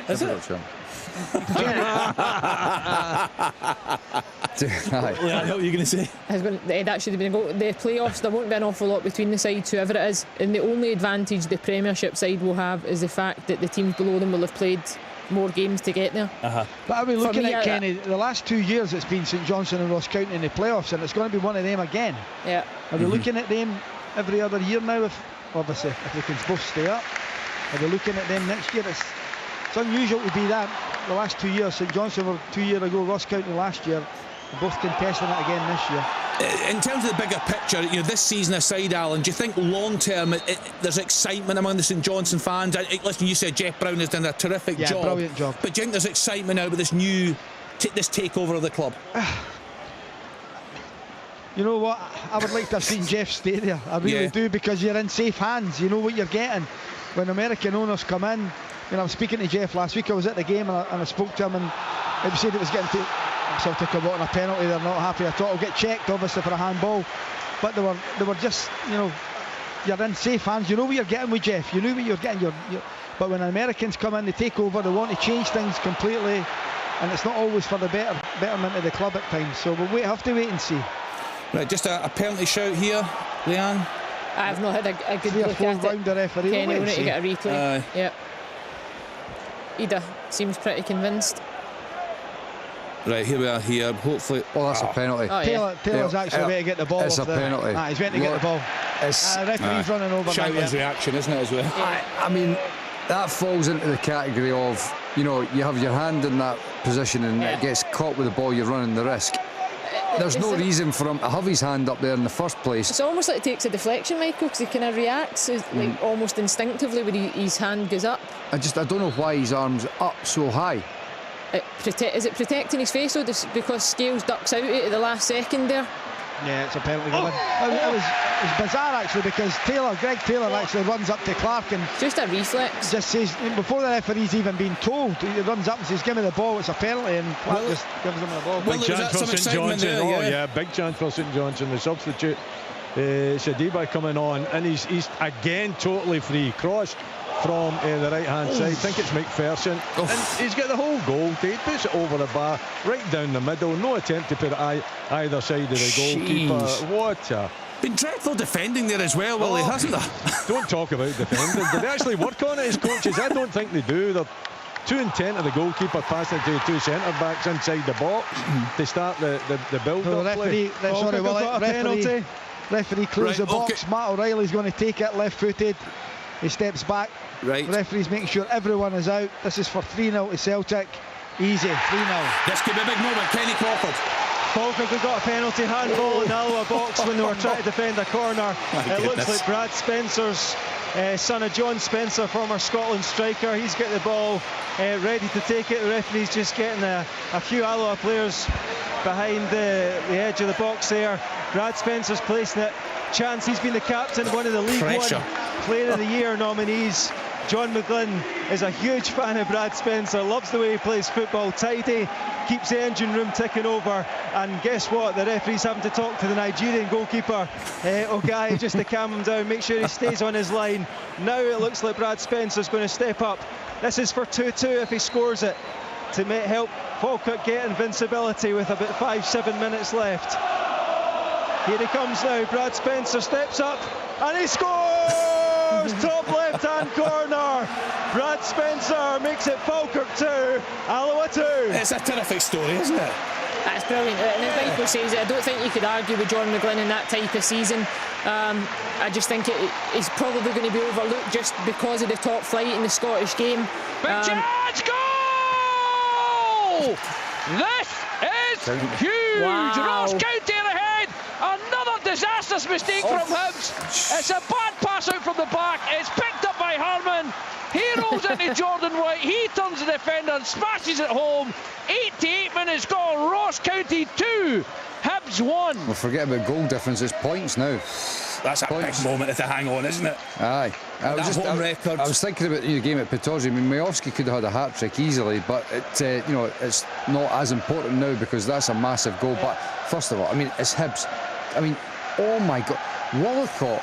I mean, he's passing it. I don't know who it is that he's passing it to there. What about the positioning of the fullbacks, though? I don't think they look like they want to build, though.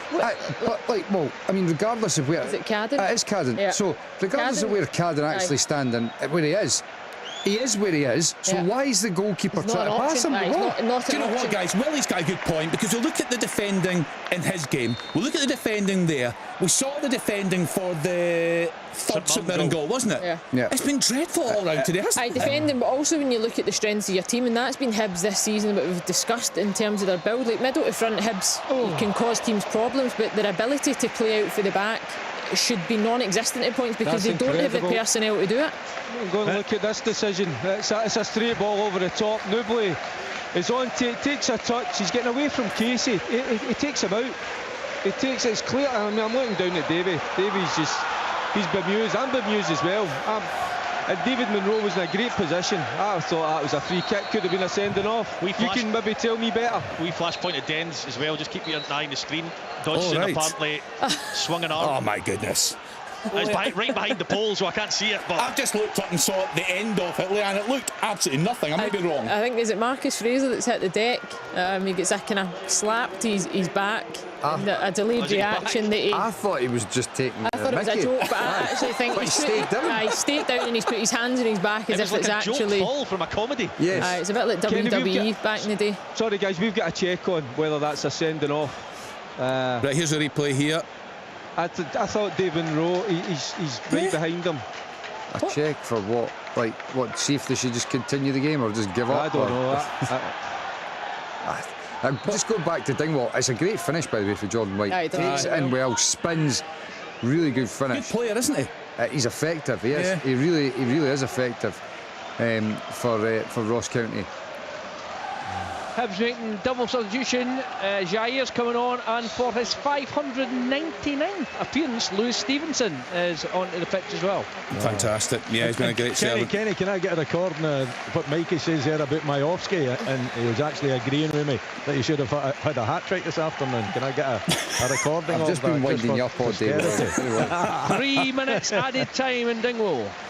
Right, this could be a huge 3 minutes for Ross County. If they can hang on and the scoreline stays the same at Pittodrie, St Johnstone are in big trouble. As Alan said, they will have to play each other. 3 games to go. We've had St Johnstone fans. We had one on last week, not at all happy. Another one on a few weeks ago. And another one actually on today. He'll be joining us between 5:30 and 7 o'clock. We'll get fan reaction, as well as obviously our pundits, and also hearing from plenty of the managers. We'll hear from Davy Martin. There's been a tough season for them. So full-time scoreline coming through in League One, and that is Stirling Albion. They are they're finished in the playoff spot. They were playing Annan today. It finished 1 apiece there, so they're both in 39 points, but Annan have the superior goal difference. So job done for them. Stirling will go into the playoffs. As for the Pyramid playoff final, Stranraer, sure, I'm just waiting for the full-time whistle to come through. Stranraer, 36 points. Clyde got the job done today away from home at Elgin City. Comfortable for Ian McCall's side, 38 points. I think we'll try and get Ian on later in the programme. He's always good value. I met him for a coffee a few months ago about taking that job. And you just wonder why he did it, but he clearly fancied it. He's been confident all along, and he has been thoroughly... He's been rewarded by a great performance from his team week in, week out. Stranraer have been in a dreadful run of form, so well done to Ian McCall and his Clyde team. So still playing. Let's go back around the grounds. Roy, we've not heard from you in terms of the play there. They gave themselves a wee sniff, Dundee, but that's all it was, really. Yeah, I mean, they've had all the ball since that goal went in, as you'd expect. St Mirren are now set up to soak up a bit of pressure, but you know, they've been very good, St Mirren, to be fair. Their spaces have been right. They've made good changes at good times. Stephen Robinson's brought Charles Dunn on because Dundee were getting a lot of crosses into the box, and whilst Dundee, you know, this is why I don't enjoy stats necessarily, because you'll probably look at this. Oh, good save! Good save from McCracken.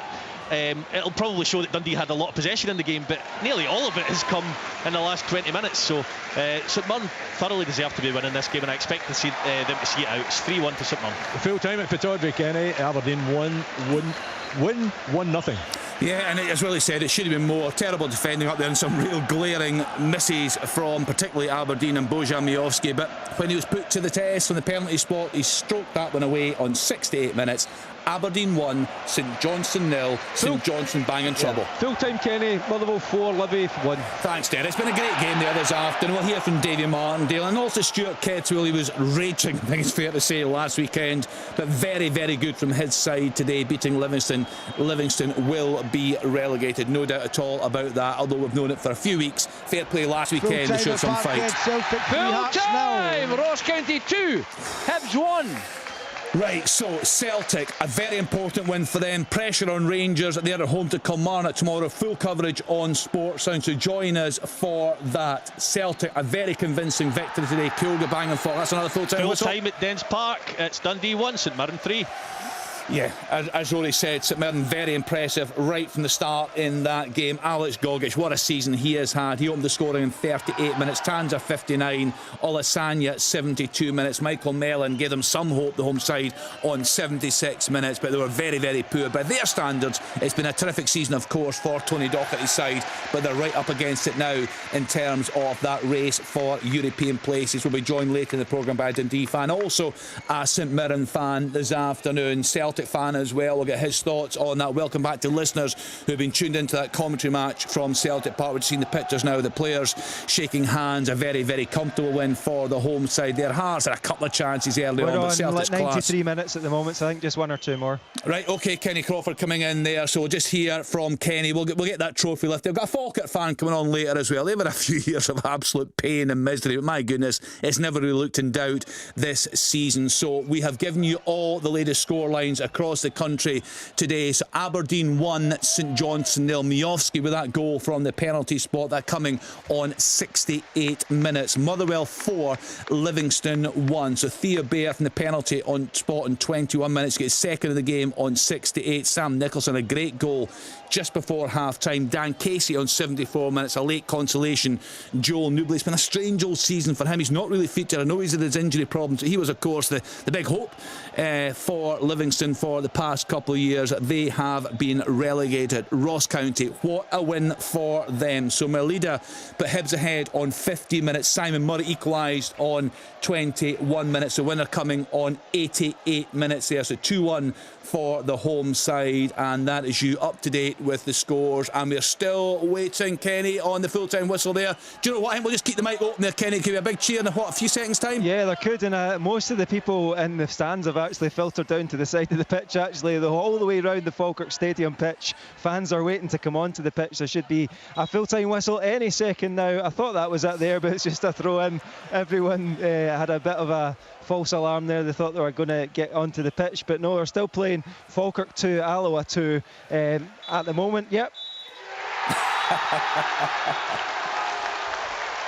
Just let you hear that there. Yeah, that's the pitch getting absolutely covered in navy blue as the players get absolutely swamped by the fans, and rightly so, because they've done a brilliant season achieving invincibility. Falkirk 2, Alloa 2, 36 games in the League One season and not one defeat for John McGlynn's men, although they did cut it rather fine. 85 minutes was when Brad Spencer netted that penalty, and he did so expertly into the top left-hand corner. No nerves shown by him whatsoever, and now we will await the trophy presentation getting set up, and John McGlynn can celebrate not only being championship winners, League One winners and promotion to the championship, but invincible at that. Brilliant scenes here at the Falkirk Stadium. Yeah, we'll get some reaction from the Falkirk, from a Falkirk fan later. I'm just interested, maybe get Robbo's thoughts on this. We're just about to go to the news, but I can see the Hibs players over speaking to some of the away support. You've seen that, the pictures there, just... Montgomery as well. Yeah, Montgomery's what's happening, Robbo? I don't know.